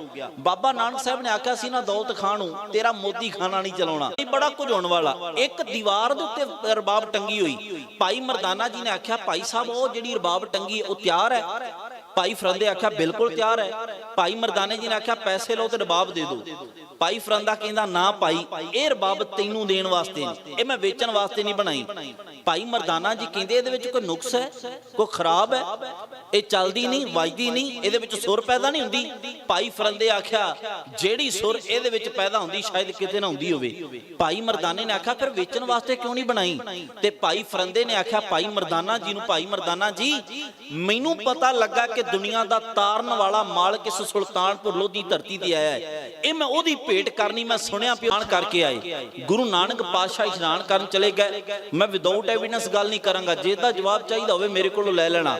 ਗੁਰੂ ਨਾਨਕ ਪਾਤਸ਼ਾਹ ਵੇਈ ਵਿੱਚ ਚਲੇ ਗਏ। ਅੰਮ੍ਰਿਤ ਵੇਲੇ ਵੜੇ, ਦੁਪਹਿਰ ਹੋ ਗਈ, ਸ਼ਾਮ ਹੋ ਗਈ, ਰਾਤ ਬੀਤ ਗਈ, ਗੁਰੂ ਨਾਨਕ ਪਾਤਸ਼ਾਹ ਨਹੀਂ ਆਏ। ਅਗਲੇ ਦਿਨ ਦਾ ਚੜ੍ਹਾਅ ਹੋ ਗਿਆ, ਅੰਮ੍ਰਿਤ ਵੇਲਾ, ਦੁਪਹਿਰ ਹੋ ਗਈ, ਸ਼ਾਮ ਹੋ ਗਈ, ਰਾਤ ਹੋ ਗਈ, ਬਾਬਾ ਨਾਨਕ ਸਾਹਿਬ ਨਹੀਂ ਆਏ। ਅਗਲੇ ਦਿਨ ਦਾ ਚੜ੍ਹਾਅ ਹੋ ਗਿਆ, ਬਾਬਾ ਨਾਨਕ ਸਾਹਿਬ ਦੇ ਵੱਲ ਭਾਈ ਮਰਦਾਨਾ ਵੇਂਦਾ, ਵੇਈ ਦੇ ਤੱਟ ਵੱਲ ਅੱਡੀਆਂ ਚੁੱਕ ਚੁੱਕ ਕੇ ਵੇਂਦਾ ਹੈ। ਪਹਿਲਾਂ ਤੇ ਬੈਠ ਕੇ ਅੱਖਾਂ ਦੀਆਂ ਸਦਰਾਂ ਨਾਲ ਉਸ ਤੱਟ ਨੂੰ ਤੱਕ ਰਿਹਾ ਸੀ ਜਿਸ ਤੱਟ ਵੱਲ ਗੁਰੂ ਨਾਨਕ ਪਾਤਸ਼ਾਹ ਚਲੇ ਗਏ। ਪਰ ਭਾਈ ਮਰਦਾਨਾ ਅੱਜ ਪੀੜਾ ਦਾ ਮਾਰਿਆ ਹੈ, ਅੱਜ ਵਿਛੋੜੇ ਦਾ ਮਾਰਿਆ। ਵਿਛੋੜਾ ਬੜਾ ਬੁਰਾ ਹੁੰਦਾ ਹੈ। ਵਿਛੋੜਾ ਜਿਹਦਾ ਪਿਆ ਉਹਨੂੰ ਪਤਾ ਹੋਵੇਗਾ, ਕਿਸੇ ਪੁੱਤ ਦਾ ਬਾਪ ਨਾਲ ਪੈ ਗਿਆ, ਕਿਸੇ ਮਾਂ ਦਾ ਪੁੱਤ ਨਾਲ ਪੈ ਗਿਆ, ਜਾਂ ਪਰਿਵਾਰ ਵਿੱਚੋਂ ਕਿਸੇ ਵੀ ਜੀ ਦਾ ਵਿਛੋੜਾ ਪੈ ਗਿਆ, ਕੋਈ ਛੋਟੀ ਉਮਰੇ ਪਰਿਵਾਰ ਵਿੱਚੋਂ ਛੱਡ ਕੇ ਚਲਾ ਗਿਆ, ਵਿਛੋੜੇ ਦੀ ਪੀੜ ਸਭ ਤੋਂ ਬੁਰੀ ਹੈ। ਇੱਕ ਵਿਦਵਾਨ ਸੱਜਣ ਦਾ ਕਥਨ ਹੈ, ਉਹ ਕਹਿੰਦਾ ਦਿਲ ਲੱਗੀ ਤੋਸ਼ੀ ਹੈ। ਦਿਲ ਲੱਗੀ ਤੇ ਚੰਗੀ ਹੁੰਦੀ ਹੈ, ਦਿਲ ਲੱਗੀ तो अच्छी है, लेकिन दिल को लगी अच्छी नहीं होती। ਜਿਹੜੀ ਦਿਲ ਨੂੰ ਲੱਗ ਜਾਵੇ ਨਾ ਉਹਦੀ ਮੌਤ ਦਾ ਕਾਰਨ ਬਣ ਜਾਇਆ ਕਰਦਾ। ਉਦਾਹਰਨ ਬਾਅਦ ਦੀ ਹੈ ਪਰ ਮੈਂ ਇਸ਼ਾਰਾ ਕਰ ਚੱਲਿਆ। ਸ਼ੇਰੇ ਪੰਜਾਬ ਨੂੰ ਜਦੋਂ ਪਤਾ ਲੱਗਾ ਸੀ ਨਾ ਸਰਦਾਰ ਹੁਸੈਨ ਅਲੂਆ ਸ਼ਹੀਦ ਹੋ ਗਿਆ, ਬਸ ਉਹਨੇ ਦਿਲ ਨੂੰ ਲਾ ਲਈ ਤੇ ਉਹਨੂੰ ਪੈਰਾਲਾਈਜ਼ ਹੋ ਗਿਆ, ਜਿਹਦੇ ਕਾਰਨ ਉਹਦੀ ਮੌਤ ਹੋ ਗਈ। ਮੇਰੇ ਕਹਿਣ ਦਾ ਭਾਵ ਹੈ ਦਿਲ ਲੱਗੀ ਬੜੀ ਮਾੜੀ ਹੁੰਦੀ, ਜਿਹੜਾ ਬੰਦਾ ਦਿਲ ਨੂੰ ਲਾ ਲਵੇ। ਅੱਜ ਭਾਈ ਮਰਦਾਨੇ ਦਿਲ ਨੂੰ ਲਾਈ ਹੈ, ਅੱਜ ਤੱਕਦਾ ਵੇਈ ਦੇ ਤੱਟ ਵੱਲ ਅੱਡੀਆਂ ਚੁੱਕ ਚੁੱਕ ਕੇ ਬਾਬਾ ਨਾਨਕ ਸਾਹਿਬ ਕਦੇ ਆਉਣ। ਮਨ ਦੇ ਵਿੱਚ ਫਿਰ ਅਰਦਾਸਾਂ ਕਰ ਲੱਗਾ ਹੈ, ਤਾਣ ਕਰਕੇ ਇੱਥੇ ਬੈਠੋ, ਮਨ ਕਰਕੇ ਚਲੋ ਸੁਲਤਾਨਪੁਰ ਲੋਧੀ ਧਰਤੀ ਤੋਂ। ਗੁਰੂ ਨਾਨਕ ਪਾਤਸ਼ਾਹ ਵੇਈ ਦੇ ਤੱਟ ਵੱਲ ਇਸ਼ਾਰਾ ਕਰਕੇ ਚਲੇ ਗਏ ਤੇ ਭਾਈ ਮਰਦਾਨਾ ਉਡੀਕ ਰਿਹਾ। ਤੀਸਰੇ ਦਿਨ ਦੇ ਚੜਾਅ ਦੇ ਨਾਲ ਭਾਈ ਮਰਦਾਨਾ ਅੱਡੀਆਂ ਚੁੱਕ ਚੁੱਕ ਕੇ ਉਸ ਤੱਟ ਵੱਲ ਵੇਖਦਾ ਜਿੱਧਰ ਮੇਰੇ ਸਤਿਗੁਰੂ ਗੁਰੂ ਨਾਨਕ ਪਾਤਸ਼ਾਹ ਸਤਿਗੁਰੂ ਨਾਨਕ ਪ੍ਰਗਟਿਆ। ਮਿੱਟੀ ਧੁੰਦ ਜਗ ਚਾਨਣ ਹੋਆ, ਜ਼ਾਹਰ ਪੀਰ ਜਗਤਪੁਰ ਗੁਰ ਬਾਬਾ ਗੁਰੂ ਨਾਨਕ ਪਾਤਸ਼ਾਹ ਗਏ ਹੋਏ ਨੇ। ਤੇ ਮਨ ਦੇ ਨਾਲ ਅਰਦਾਸਾਂ ਭਾਈ ਮਰਦਾਨਾ ਜੀ ਇੰਜ ਕਰਦੇ।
ਲਈ ਮੇਰੇ ਪਿਆਰੇ ਪ੍ਰੀਤਮ ਮਾਈ ਗਏ ਇਸ਼ਨਾਨ ਕਰਨ ਲਈ ਮੇਰੇ ਪਿਆਰੇ ਪ੍ਰੀਤਮ ਮਾਈ ਗਏ ਇਸ਼ਨਾਨ ਕਰਨ ਲਈ ਮੇਰੇ ਪਿਆਰੇ ਪ੍ਰੀਤਮ ਮਾਹੀ ਗਏ ਇਸ਼ਨਾਨ ਕਰਨ ਲਈ ਮੇਰੇ ਪਿਆਰੇ ਪ੍ਰੀਤਮ ਮਾਹੀ ਓ ਵੇਈ ਦੇ ਪਾਣੀ ਵੱਲ ਤੱਕਦਾ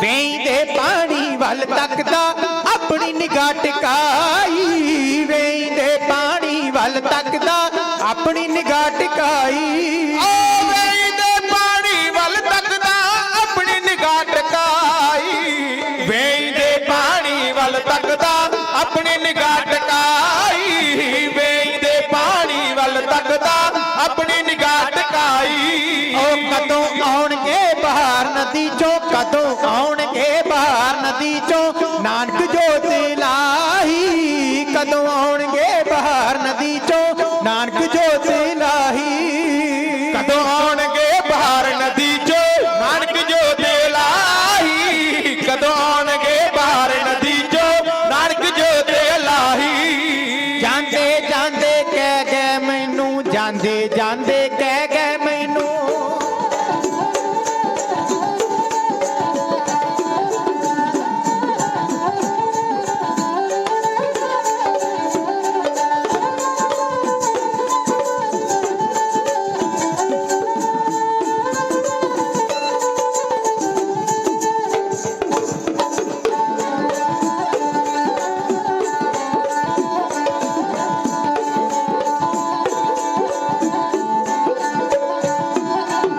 ਜਾਂਦੇ ਜਾਂਦੇ ਕਹਿ ਗਏ ਮੈਨੂੰ ਫਿਕਰ ਨਾ ਕਰਨਾ ਰਾਈ ਜਾਂਦੇ ਜਾਂਦੇ ਕਹਿ ਗਏ ਮੈਨੂੰ ਫਿਕਰ ਨਾ ਕਰਨਾ ਰਾਈ ਓ ਜਾਂਦੇ ਜਾਂਦੇ ਕਹਿ ਗਏ ਮੈਨੂੰ ਫਿਕਰ ਨਾ ਕਰਨਾ ਰਾਈ ਜਾਂਦੇ ਜਾਂਦੇ ਕਹਿ ਗਏ ਮੈਨੂੰ ਫਿਕਰ ਨਾ ਕਰਨਾ ਰਾਹੀ ਜਾਂਦੇ ਜਾਂਦੇ ਕਹਿ ਗਏ ਮੈਨੂੰ ਫਿਕਰ ਨਾ ਕਰਨਾ ਰਾਹੀ ਆਓ ਆਵੋ ਪ੍ਰੀਤਮ आवो प्रीतम देर ना लावो आवो प्रीतम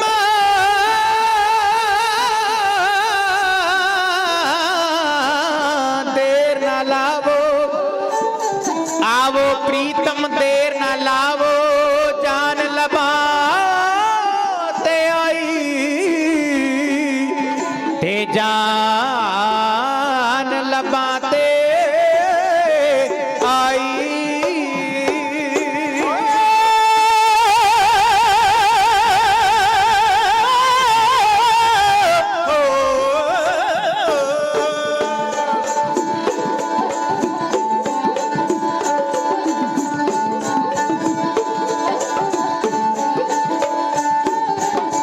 आवो प्रीतम देर न लावो आवो प्रीतम देर न लावो जान लबाते आई आवो प्रीतम देर न लावो जान लबाते आई आओ प्रीतम देर न लावो आओ प्रीतम देर न लावो जान लबाते आई आओ प्रीतम देर न लावो जान लबाते आई आओ प्रीतम देर न लावो जान लबाते आई ओ सारे दुख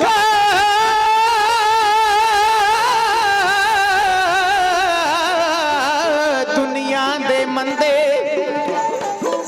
सारे दुख दुनिया दे मंदे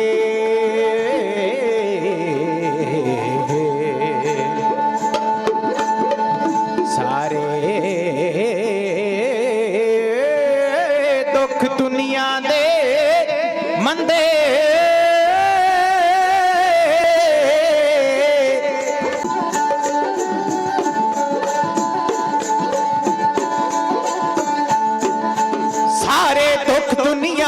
ਮੰਦੇ ਸਭ ਤੋਂ ਬੁਰੀ ਜੁਦਾਈ ਸਾਰੇ ਦੁੱਖ ਦੁਨੀਆ ਦੇ ਮੰਦੇ ਸਭ ਤੋਂ ਬੁਰੀ ਜੁਦਾਈ ਓ ਸਾਰੇ ਦੁੱਖ ਦੁਨੀਆ ਦੇ ਮੰਦੇ ਸਭ ਤੋਂ ਬੁਰੀ ਜੁਦਾਈ ਸਾਰੇ ਦੁੱਖ ਦੁਨੀਆ ਦੇ ਮੰਦੇ ਸਭ ਤੋਂ ਬੁਰੀ ਜੁਦਾਈ ਸਾਰੇ ਦੁੱਖ ਦੁਨੀਆ ਦੇ ਮੰਦੇ ਸਭ ਤੋਂ ਬੁਰੀ ਜੁਦਾਈ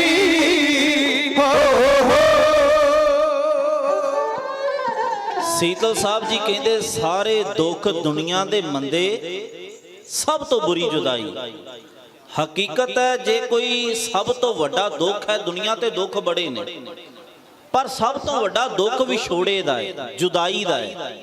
ਵਿਛੋੜਾ ਪਿਆ ਸੀ ਕਦੇ ਇਸ਼ਰਾ ਦੇ ਕੋਲੋਂ ਪੂਰਨ ਦਾ, ਆਪਣੇ ਪੁੱਤਰ ਦੇ ਵਿਯੋਗ ਵਿੱਚ ਰੋ ਰੋ ਕੇ ਅੰਨੀ ਹੋ ਗਈ। ਵਿਛੋੜਾ ਪਿਆ ਕਦੇ ਰਾਜੇ ਦਸ਼ਰਥ ਦੇ ਕੋਲੋਂ ਉਹਦੇ ਪੁੱਤਰ ਰਾਮਚੰਦਰ ਦਾ, ਰਾਮਚੰਦਰ ਜੀ ਦਾ ਵਿਛੋੜਾ ਪੈ ਗਿਆ। ਜਿੰਨਾ ਚਿਰ ਪੁੱਤਰ ਅੱਖਾਂ ਦੇ ਸਾਹਮਣੇ ਦੇਖਦਾ ਰਿਹਾ ਠੀਕ, ਜਦੋਂ ਅੱਖਾਂ ਤੋਂ ਦਿਸਣਾ ਹਟ ਗਿਆ ਪੀੜਾ ਐਸੀ ਉੱਠੀ ਵਿਛੋੜੇ ਦੀ, ਮਹੱਲ ਤੋਂ ਡੇਕ ਕੇ ਛਾਲ ਮਾਰ ਕੇ ਆਤਮ ਹੱਤਿਆ ਕਰ ਲਈ। ਕਿੰਨਿਆਂ ਕਦੇ ਗੁਨਾਹਾਂ, ਵਿਛੋੜੇ ਬੜੇ ਬੁਰੇ ਨੇ, ਜਿਨ੍ਹਾਂ ਦੇ ਪਏ ਉਹ ਜਾਣਦੇ ਨੇ। ਭਾਈ ਮਰਦਾਨਾ ਕਹਿੰਦਾ ਮਹਾਰਾਜ ਬੜੇ ਦੁੱਖ ਨੇ ਦੁਨੀਆ ਉੱਤੇ, ਪਰ ਸਭ ਤੋਂ ਬੁਰਾ ਦੁੱਖ ਵਿਛੋੜੇ ਦਾ ਹੈ। ਭਾਈ ਮਰਦਾਨਾ ਗੁਰੂ ਨਾਨਕ ਪਾਤਸ਼ਾਹ ਨੂੰ ਰੱਬ ਮੰਨਦਾ ਹੈ, ਕਹਿੰਦਾ ਹੁੰਦਾ ਸੀ ਮਹਾਰਾਜ ਤੁਸੀਂ ਖੁਦਾ ਦੇ ਡੂਮ ਤੇ ਮੈਂ ਤੁਹਾਡਾ ਡੂਮ, ਮਹਾਰਾਜ ਤੁਸੀਂ ਅਕਾਲ ਪੁਰਖ ਹੋ। ਭੱਟਾਂ ਨੇ ਵੀ ਆਖਿਆ ਨਾ ਆਪ ਨਾਰਾਇਣ ਕਲਾ ਧਾਰ ਜਗ ਮੈਂ ਪਰਵਰਿਓ। ਭਾਈ ਮਰਦਾਨਾ ਉਡੀਕ ਰਿਹਾ ਸਤਿਗੁਰੂ ਕਿਰਪਾ ਕਰੋ ਤਰਲੇ ਨਾ ਕਢਾਵੋ, ਮੇਰੇ ਕੋਲੋਂ ਹੋਰ ਜਰਿਆ ਨਹੀਂ ਜਾਂਦਾ, ਕਿਰਪਾ ਕਰ ਦਿਓ ਕਿਤੇ ਦਰਸ਼ਨ ਦਿਦਾਰੇ ਦੇ ਦਿਓ। ਭਾਈ ਮਰਦਾਨੇ ਨੂੰ ਬੈਠਿਆਂ ਵੇਖ ਕੇ ਕਰਾਈ ਕੋਲੋਂ ਲੰਘਿਆ। ਰਾਈ ਨੇ ਆਖਿਆ ਭਾਈ ਕੌਣ ਹੈ? ਉਹਨੇ ਆਖਿਆ ਮੈਂ ਭਾਈ ਮਰਦਾਨਾ। ਰਾਈ ਨੇ ਆਖਿਆ ਤੇਰੇ ਕੋਲ ਬਸਤਰ ਪਏ ਨੇ, ਕਿਸੇ ਦੀ ਉਡੀਕ ਕਰਦਾ, ਇੰਤਜ਼ਾਰ ਕਰਦਾ? ਭਾਈ ਮਰਦਾਨੇ ਨੇ ਆਖਿਆ ਹਾਂ, ਮੇਰਾ ਬਾਬਾ ਇਸ ਵੇਈ ਵਿੱਚ ਗਿਆ ਹੋਇਆ ਇਸ਼ਨਾਨ ਕਰਨ ਵਾਸਤੇ, ਮੈਂ ਉਹਦਾ ਇੰਤਜ਼ਾਰ ਕਰਦਾ ਹਾਂ। ਉਸ ਰਾਈ ਨੇ ਆਖਿਆ ਕਿੰਨਾ ਚਿਰ ਹੋ ਗਿਆ ਤੇਰੇ ਬਾਬੇ ਗਏ ਨੂੰ? ਉਹਨੇ ਆਖਿਆ ਜੀ ਪਰਸੋਂ ਦੇ ਗਏ ਨੇ, ਅੱਜ ਤੀਸਰੇ ਦਿਨ ਦਾ ਚੜਾ ਚੜ ਚੁੱਕਾ ਹੈ। ਰਾਈ ਨੇ ਆਖਿਆ ਬੜੇ ਦੁਨੀਆ ਦੇ ਭੋਲੇ ਲੋਕ ਵੇਖੇ ਮਰਦਾਨਿਆ, ਪਰ ਤੇਰੇ ਵਰਗਾ ਭੋਲਾ ਵੀ ਨਹੀਂ ਵੇਖਿਆ। ਉਹ ਤੂੰ ਅਜੇ ਉਡੀਕ ਕਰਦਾ, 3 ਦਿਨ ਹੋ ਗਏ ਤੇਰੇ ਗੁਰੂ ਨੂੰ, ਤੇਰੇ ਬਾਬੇ ਨੂੰ ਨਦੀ ਵਿੱਚ ਗਿਆ ਹੋਇਆ, ਤੇਰਾ ਬਾਬਾ ਵਾਪਸ ਆਵੇਗਾ? ਭਾਈ ਮਰਦਾਨੇ ਆਖਿਆ ਮੈਨੂੰ ਯਕੀਨ ਹੈ ਮੇਰਾ ਬਾਬਾ ਵਾਪਸ ਜ਼ਰੂਰ ਆਵੇਗਾ। ਉਸ ਰਾਈ ਨੇ ਆਖਿਆ ਤੇਰਾ ਬਾਬਾ ਡੁੱਬ ਕੇ ਮਰ ਗਿਆ ਹੋਵੇਗਾ ਨਦੀ ਦੇ ਵਿੱਚ, ਨਹੀਂ ਵਾਪਸ ਆਵੇਗਾ। ਤੇ ਭਾਈ ਮਰਦਾਨੇ ਨੇ ਆਖਿਆ ਭਲਿਆ ਰੱਬ ਕਦੀ ਡੁੱਬਦਾ ਨਹੀਂ, ਰੱਬ ਦੇ ਡੁੱਬਿਆਂ ਦੇ ਬੇੜੇ ਪਾਰ ਲਾਉਂਦਾ ਹੈ। ਰੱਬ ਕਦੀ ਡੁੱਬਿਆ ਕਿਸੇ ਨੇ ਵੇਖਿਆ? ਰੱਬ ਨਹੀਂ ਕਦੀ ਡੁੱਬਦਾ, ਰੱਬ ਦੇ ਡੁੱਬਿਆਂ ਦੇ ਬੇੜੇ ਪਾਰ ਲਾਉਂਦਾ ਹੈ। ਭਾਈ ਮਰਦਾਨਾ ਜੀ ਨੇ ਆਖਿਆ ਭਲਿਆ ਤੂੰ ਮੇਰੇ ਬਾਬੇ ਨਾਨਕ ਬਾਰੇ ਬੋਲਦਾ ਹੈ, ਤੈਨੂੰ ਮੈਂ ਦੱਸਦਾ ਬਾਬਾ ਨਾਨਕ ਕੌਣ ਹੈ। ਤੇ ਭਾਈ ਮਰਦਾਨਾ ਜੀ ਫਿਰ ਦੱਸਣ ਲੱਗੇ ਨੇ ਗੁਰੂ ਨਾਨਕ ਪਾਤਸ਼ਾਹ ਬਾਰੇ ਕਿ ਸਤਿਗੁਰੂ ਗੁਰੂ ਨਾਨਕ ਪਾਤਸ਼ਾਹ ਜੀ ਕੌਣ ਨੇ। ਇਹ ਢਾਡੀ ਕਲਾ ਦੀ ਬੜੀ ਸੁੰਦਰ ਵੰਨਗੀ। ਮੈਂ ਇੱਕ ਬੇਨਤੀ ਕਰ ਜਾਵਾਂ, ਮੇਰੇ ਪੜਦਾਦਾ ਉਸਤਾਦ ਜੀ ਸਤਿਕਾਰਯੋਗ ਗਿਆਨੀ ਸੋਹਣ ਸਿੰਘ ਸੀਤਲ ਸਾਹਿਬ ਜੀ, ਢਾਡੀਆਂ ਦੇ ਪੈਗੰਬਰ, ਸੁਲਤਾਨਨ ਢਾਡੀ, ਸੱਚਖੰਡ ਵਾਸੀ, ਗੁਰਪੁਰ ਵਾਸੀ, ਸ਼੍ਰੋਮਣੀ ਢਾਡੀ, ਸਤਿਕਾਰਯੋਗ ਗਿਆਨੀ ਸੋਹਣ ਸਿੰਘ ਸੀਤਲ ਸਾਹਿਬ ਜੀ ਅਕਸਰ ਕਿਆ ਕਰਦੇ ਸੀ, ਸਟੇਜਾਂ ਉੱਤੇ ਢੱਡਾਂ ਵੱਜਣਗੀਆਂ, ਸਰੰਗੀਆਂ ਵੱਜਣਗੀਆਂ, ਪਰ ਕਹਿੰਦੇ ਐਉਂ ਪ੍ਰਤੀਤ ਹੋ ਰਿਹਾ ਆਉਣ ਵਾਲੇ ਸਮੇਂ ਵਿੱਚ ਕਿ ਜਿਵੇਂ ਨਾ ਇਸ ਢੱਡ ਵਿੱਚੋਂ ਤੇ ਸਰੰਗੀ ਵਿੱਚੋਂ ਕਲਾ ਖਤਮ ਹੋ ਜਾਵੇਗੀ। ਕਹਿੰਦੇ ਕਲਾ ਹੀ ਖਤਮ ਹੋ ਜਾਵੇਗੀ। ਜਿਹੜੇ ਹਾਲਾਤ ਕਹਿੰਦੇ ਅਸੀਂ ਵੇਖ ਰਹੇ ਹਾਂ, ਯਤਨ ਕਰ ਰਹੇ ਹਾਂ ਕਿ ਉਸ ਕਲਾ ਨੂੰ ਜਿਉਂਦਿਆਂ ਰੱਖ ਸਕੀਏ। ਯਤਨ ਵਾਦਾ ਨਹੀਂ ਨਾ ਦਾਵਾ ਹੀ ਹੈ, ਸਿਰਫ ਇੱਕ ਯਤਨ ਕਰ ਰਹੇ ਵੀ ਜਿਉਂਦੀ ਰਹਿ ਜਾਵੇ।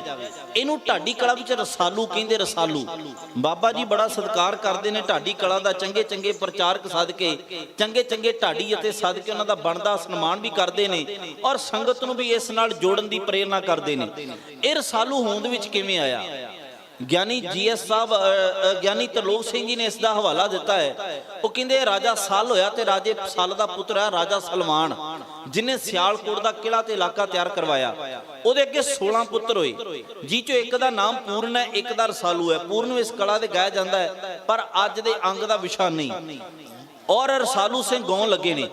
ਅੱਗੇ ਇਹਨਾਂ ਦਾ ਪੁੱਤਰ ਹੈ ਸੁਹਾਦਾ, ਸੁਹਾਦੇ ਦਾ ਸੰਸਰਪਟ, ਸੰਸਰਪਟ ਦਾ ਰਾਹੂ ਕਿਰਤੂ, ਰਾਹੂ ਕਿਰਤੂ ਦਾ ਭਾਗਮਲ, ਭਾਗਮਲ ਦਾ ਬਿਗਾਮਲ, ਬਿਗਾਮਲ ਦਾ ਬੁੱਢਾ ਮਲ, ਬੁੱਢਾ ਮਲ ਉਹੀ ਹੈ ਜਿਨੇ ਕਦੇ ਗੁਰੂ ਗੋਬਿੰਦ ਸਿੰਘ ਮਹਾਰਾਜ ਜੀ ਪਾਸੋਂ ਅੰਮ੍ਰਿਤ ਛਕਿਆ ਤੇ ਸਰਦਾਰ ਬੁੱਢਾ ਸਿੰਘ ਸਾਹਿਬ ਬਣਿਆ।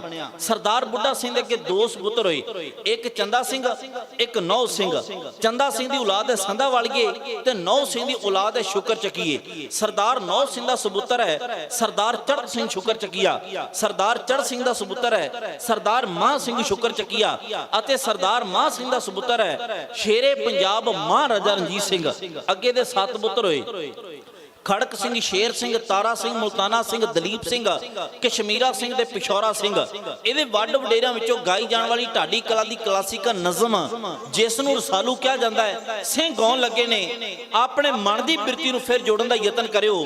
ਭਾਈ ਸਾਹਿਬ ਭਾਈ ਮਰਦਾਨੇ ਨੂੰ ਰਾਹੀ ਆਖਦਾ ਹੈ, ਉਹ ਭਾਈ ਤੇਰਾ ਬਾਬਾ ਨਾਨਕ ਪਰਸੋਂ ਦਾ ਵੀਹ ਵਿੱਚ ਗਿਆ, ਐਵੇਂ ਭਲਿਆ ਤੂੰ ਉਡੀਕਾਂ ਕਰੀ ਜਾ ਰਿਹਾ ਹੈ, ਮੈਨੂੰ ਲੱਗਦਾ ਹੈ ਹੁਣ ਤੇਰੇ ਗੁਰੂ ਨੇ ਸ਼ਾਇਦ ਵਾਪਸ ਨਹੀਂ ਆਉਣਾ। ਤੇ ਭਾਈ ਸਾਹਿਬ ਭਾਈ ਮਰਦਾਨਾ ਜੀ ਯਕੀਨ ਦੇ ਨਾਲ ਉਸ ਰੱਬ ਦੇ ਉੱਤੇ, ਪਰਮੇਸ਼ਵਰ ਉੱਤੇ ਭਰੋਸਾ ਰੱਖ ਕੇ ਉਸ ਲੰਘਦੇ ਹੋਏ ਰਾਹੀ ਦੇ ਸਵਾਲ ਦਾ ਜਵਾਬ ਜਿਵੇਂ ਦੇ ਰਿਹਾ ਹੈ, ਉਸ ਵੇਲੇ ਦਾ ਸੀਨ ਮਨਵੀਰ ਸਿੰਘ ਬੀਏ ਪਹੂਵਿੰਡ ਦਾ ਢਾਡੀ ਥਾਣਾ ਸ਼ਬਦਾਂ ਵਿੱਚ ਬੇਨਤੀ।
ਝੁਕ ਝੁਕ ਕਰਦਾ ਸਜਦੇ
ਚਿਰ ਨਾ ਜਾਣਾ ਮੌਜੀਆ ਹੋ। ਇਸ ਵਣਗੀ ਤੋਂ ਖੁਸ਼ ਹੋ ਕੇ ਬਾਬਾ ਕੁਲਵਿੰਦਰ ਸਿੰਘ ਸਾਹਿਬ ਜੀ ਵੱਲੋਂ ਦੁਬਾਰਾ ਬੇਅੰਤ ਪਿਆਰ ਅਸੀਸਾਂ ਭੇਜੀਆਂ ਗਈਆਂ ਨੇ। ਤੁਸਾਂ ਸਾਰਿਆਂ ਬੇਅੰਤ ਪਿਆਰ ਭੇਜਿਆ। ਇੱਕ ਵਾਰ ਆਖੋ ਜੀ ਨਾਨਕ ਨਾਮ ਚੜ੍ਹਦੀ ਕਲਾ, ਤੇਰੇ ਭਾਣੇ ਸਰਬੱਤ ਦਾ ਭਲਾ। ਭਾਈ ਸਾਹਿਬ ਭਾਈ ਮਰਦਾਨਾ ਜੀ ਨੇ ਉਸ ਰਾਈ ਨੂੰ ਜਵਾਬ ਦਿੱਤਾ, ਸਮਾਂ ਬੜਾ ਕੀਮਤੀ ਹੈ, ਮੈਂ ਯਤਨ ਕਰਾਂ ਜਿਹੜਾ ਵਿਸ਼ਾ ਮੈਂ ਛੋਇਆ ਹੈ ਇਸ ਨੂੰ ਕਿਸੇ ਪਾਸੇ ਲਾਉਣ ਦਾ। ਆਪ ਜੀ ਇਸੇ ਤਰ੍ਹਾਂ ਪਿਆਰ ਦਾ ਹੁੰਗਾਰਾ ਭਰਦੇ ਰਹਿਣਾ। ਮੈਂ ਤੁਹਾਡੀ ਕਦਰਦਾਨੀ ਦਾ ਤਹਿ ਦਿਲੋਂ ਧੰਨਵਾਦ ਕਰਦਾ। ਭਾਈ ਮਰਦਾਨਾ ਜੀ ਨੇ ਆਖਿਆ, ਭਲਿਆ ਜਿਹਨੂੰ ਕਦੇ ਰਾਏ ਬੁਲਾਰ ਵਰਗਾ ਰਾਏ ਭੋਜੀ ਤਲਵੰਡੀ ਦਾ ਮਾਲਕ ਝੁਕ ਝੁਕ ਕੇ ਸਜਦੇ ਕਰਦਾ। ਮੈਂ ਤੁਹਾਡੇ ਨਾਲ ਸ਼ਬਦ ਸਾਂਝਾ ਕਰ ਲੱਗਾ ਹਾਂ, ਸ਼ਾਇਦ ਤੁਹਾਡੇ ਵਾਸਤੇ ਨਵਾਂ ਹੋਵੇ ਪਰ ਇਸ ਨੂੰ ਗਹਿਰਾਈ ਨਾਲ ਨਾਪਿਓ। ਅਲਾਉਦੀਨ ਖਿਲਜੀ ਨੇ ਕਦੇ ਭਾਰਤ ਦੀ ਧਰਤੀ ਦੇ ਇੱਕ ਅਟੈਕ ਕੀਤਾ, ਇੱਕ ਹਮਲਾ ਕੀਤਾ ਤੇ ਜੈਸਲਮੇਰ ਦੇ ਇਲਾਕੇ ਵਿੱਚੋਂ ਇੱਕ ਜਰਨੈਲ ਉੱਠਿਆ। ਉਹਨੇ ਉਹਦਾ ਮੁਕਾਬਲਾ ਕੀਤਾ ਜਿਹਦਾ ਨਾਮ ਸੀ ਰਾਣਾ ਰਾਏ। ਉਸ ਰਾਣਾ ਰਾਏ ਤੋਂ ਇੰਨਾ ਖੁਸ਼ ਹੋਇਆ ਅਲਾਉਦੀਨ ਖਿਲਜੀ, ਤੁਸੀਂ ਸੋਚਣਾ ਵੀ ਵਿਸ਼ਾ ਬਾਹਰ ਚੱਲਿਆ, ਮੈਂ ਇੱਥੇ ਕੀ ਆਉਣ ਲੱਗਾ, ਰਾਏ ਭੋਜੀ ਤਲਵੰਡੀ ਤੇ। ਅਲਾਉਦੀਨ ਖਿਲਜੀ ਨੇ ਉਸ ਜਰਨੈਲ ਨੂੰ ਆਖਿਆ, ਜੇ ਤੂੰ ਮੇਰੀ ਅਧੀਨਗੀ ਪ੍ਰਵਾਨ ਕਰ ਲਵੇਂ ਤੇ ਮੈਂ ਤੇਰੇ ਨਾਂ ਤੇ ਕਈ ਏਕੜ ਜ਼ਮੀਨ ਲਾ ਸਕਦਾ, ਕਈ ਗੁਣਾ ਵਧੇਰੇ ਲਾ ਸਕਦਾ। ਉਹ ਮੰਨਿਆ। ਭੱਟੀ ਰਾਜਪੂਤ ਦੇ ਵਿੱਚੋਂ ਸੀ। ਰਾਣਾ ਰਾਓ ਨੂੰ ਫਿਰ ਜਿਹੜੀ ਜ਼ਮੀਨ ਮਿਲੀ ਨਾ, ਉਹਦੇ ਪਰਿਵਾਰ ਦੇ ਕੁਝ ਲੋਕ ਉੱਠੇ ਜਿਹੜੇ ਅੱਜ ਪੰਜਾਬ ਦੇ ਵਿੱਚੋਂ ਪਿੰਡ ਸ਼ਹਿਰ ਵਸਦੇ ਨੇ। ਜਿਹੜੀ ਭੱਟੀਆਂ ਦੀ ਵੰਡ ਵਿੱਚ ਆਈ ਉਹ ਭੱਟੀ ਵੰਡ ਬਣ ਗਿਆ, ਜਿਸ ਨੂੰ ਅੱਜ ਕੱਲ ਬਠਿੰਡਾ ਕਿਹਾ ਜਾਂਦਾ ਹੈ। ਇਹ ਰਾਣਾ ਰਾਓ ਦੇ ਪਰਿਵਾਰ ਨੂੰ ਮਿਲੀ ਹੋਈ ਜ਼ਮੀਨ ਦਾ ਭੱਟੀ ਵੰਡ ਤੋਂ ਬਦਲਿਆ ਹੋਇਆ ਇੱਕ ਨੇਮ ਹੈ। ਜਿਵੇਂ ਬੰਬੇ ਦਾ ਹੁਣ ਮੁੰਬਈ ਕਹਿੰਦੇ, ਮਦਰਾਸ ਨੂੰ ਚੇਨਈ ਕਹਿੰਦੇ ਨੇ, ਇਸ ਤਰ੍ਹਾਂ ਨਾਮ ਬਦਲਿਆ ਭੱਟੀ ਵੰਡ ਦਾ ਪੈ ਗਿਆ ਬਠਿੰਡਾ।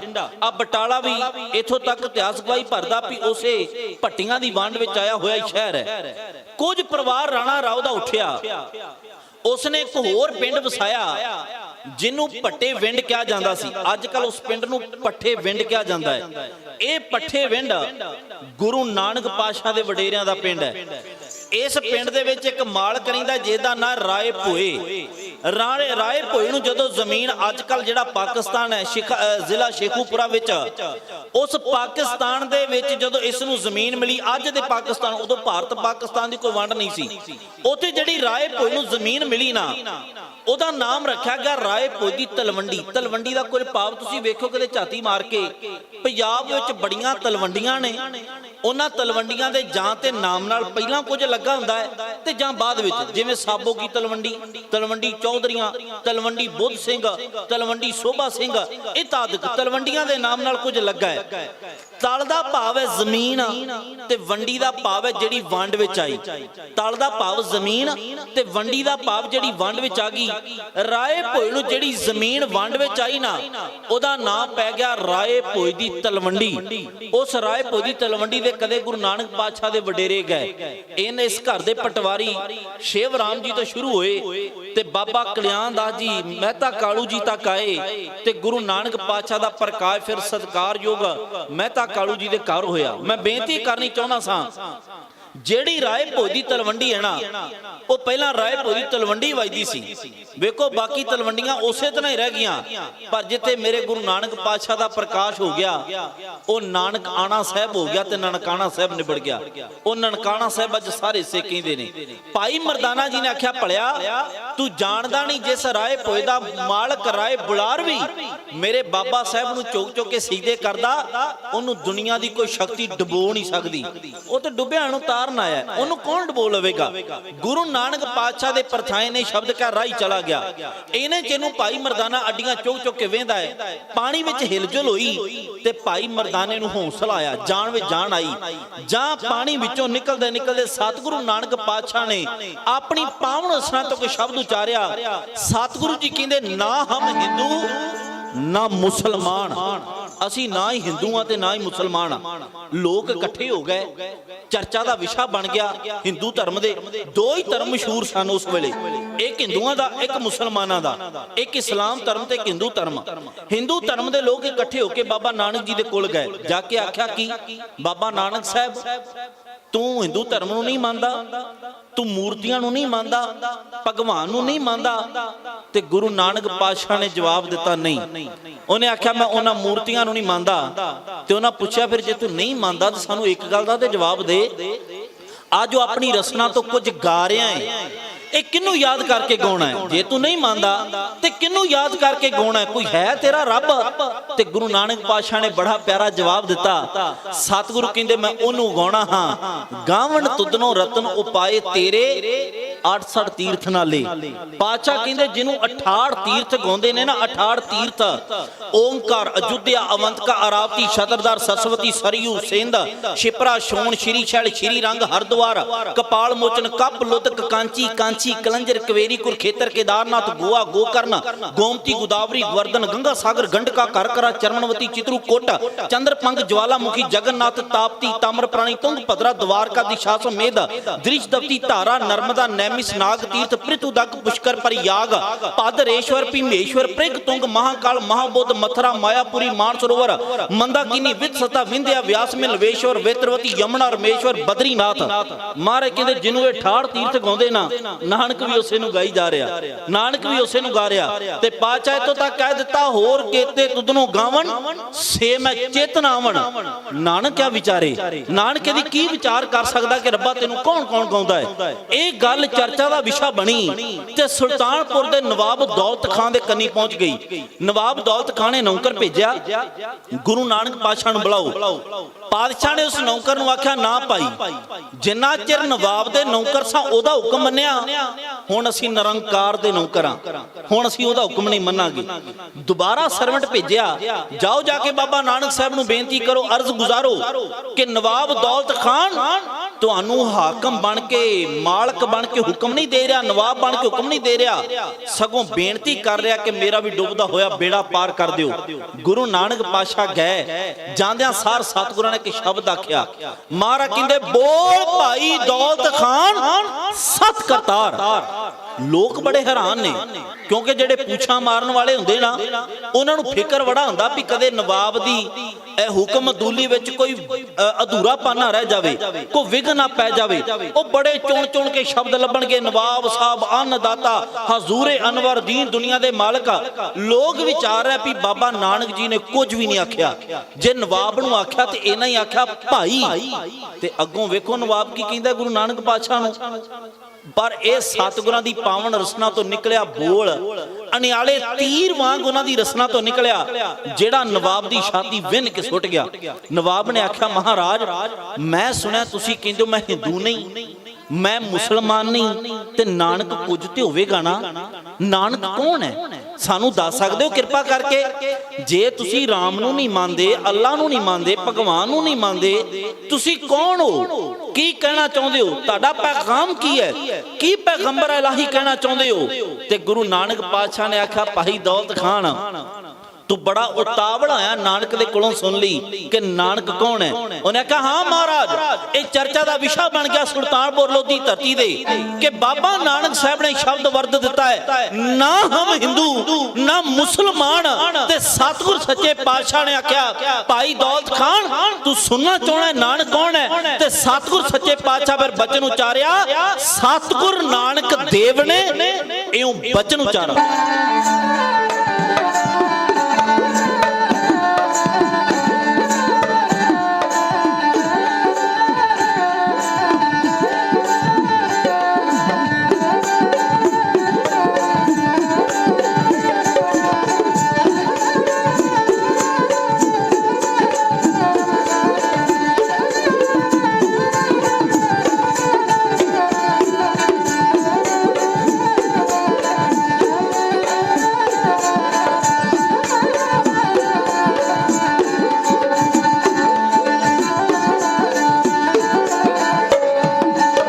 ਸਤਿਗੁਰ ਨਾਨਕ ਦੇਵ ਨੇ ਇਹੋ ਬਚਨ ਉਚਾਰਾ,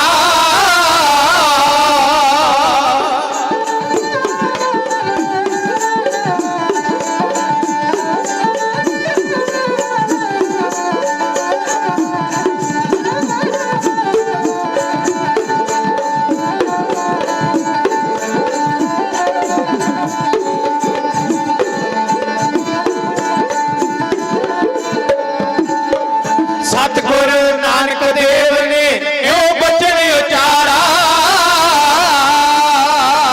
ਹਿੰਦੂ ਮੁਸਲਮਾਨ ਮੈਂ ਦੋਹਾਂ ਤੋਂ ਨਿਆਰਾ।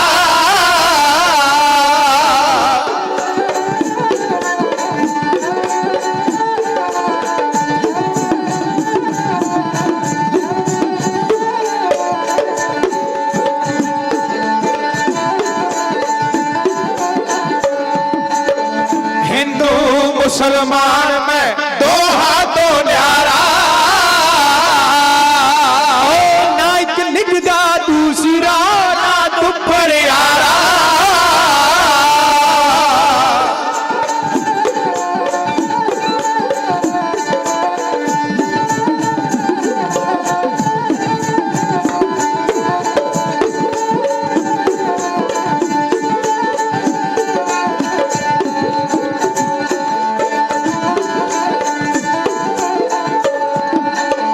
ਨਾ ਇੱਕ ਨਿਗਦਾ ਦੂਸਰਾ ਨਾ ਦੁੱਪਰ ਯਾਰਾ,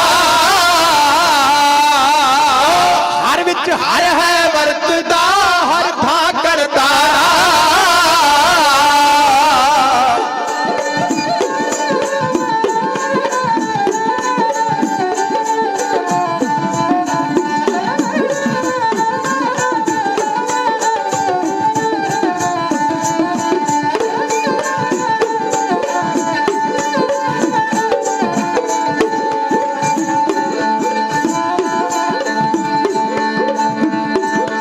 ਹਰ ਵਿੱਚ ਹਰ ਹੈ ਵਰਤਦਾ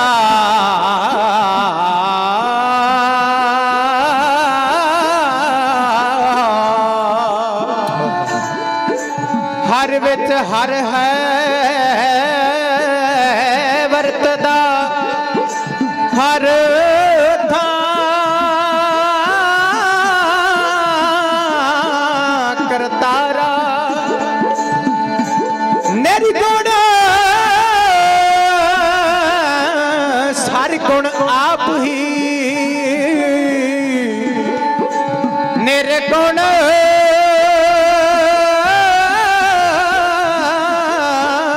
ਸਾਰੇ ਗੁਣ ਆਪ ਹੀ ਸਭ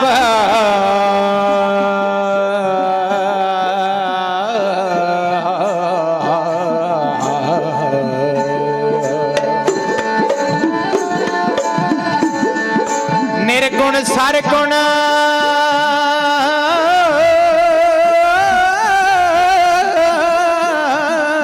ਆਪ ਹੀ, ਨਿਰਗੁਣ ਸਾਰੇ ਗੁਣ ਆਪ ਹੀ ਸਭ ਉਹਦਾ ਵਸਾਰਾ।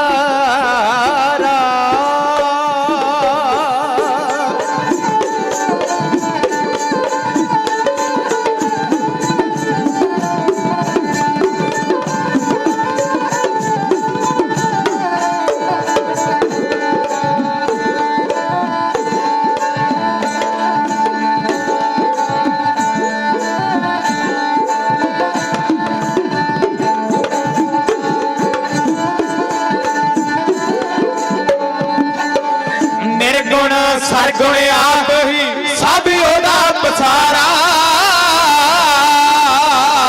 ਰੂਪਿਓ ਦਾ ਇੱਕ ਓੰਕਾਰ ਸਹਿਬੰਗ ਉਚਾਰਾ,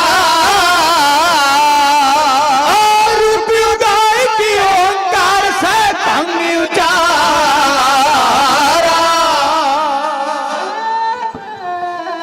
ਹੋਏ ਹੁਕਮ ਮੁਤਾਬਕ ਮੈਂ ਇੱਕ ਵਣਗੀ ਤੁਹਾਡੇ ਨਾਲ ਹੋਰ ਸਾਂਝੀ ਕਰਕੇ ਤੇ ਆਪ ਜੀ ਤੋਂ ਲਾਂਭੇ ਹੋ ਜਾਣਾ ਹੈ। ਬੇਸ਼ੱਕ ਅਸੀਂ ਤੁਹਾਡੇ ਨਾਲੋਂ ਦੂਰ ਜਾਣਾ ਹੈ, ਸਵੇਰ ਦਾ ਦੀਵਾਨ ਲਗਾ ਕੇ ਇਥੋਂ ਕੁਝ 50-60 ਕਿਲੋਮੀਟਰ ਦੀ ਦੂਰੀ ਤੋਂ ਫਿਰ ਪਟਿਆਲੇ ਨੂੰ ਚਾਲਾ ਮਾਰਨਾ ਹੈ, ਪਰ ਮੈਨੂੰ ਜਲਦੀ ਕੋਈ ਨਹੀਂ। ਮੈਂ ਇੱਕ ਵਣਗੀ ਫਿਰ ਵੀ ਸਮੇਂ 'ਚ ਰਹਿ ਕੇ ਕਹਿਣ ਲੱਗਾ ਹਾਂ। ਬਾਬਾ ਜੀ ਕਹਿੰਦੇ ਸੰਗਤ ਇੰਨੀ ਪਿਆਰ ਵਾਲੀ ਭਾਵੇਂ ਸਾਰੀ ਰਾਤ ਹੀ ਲੱਗੇ ਰਹੋ।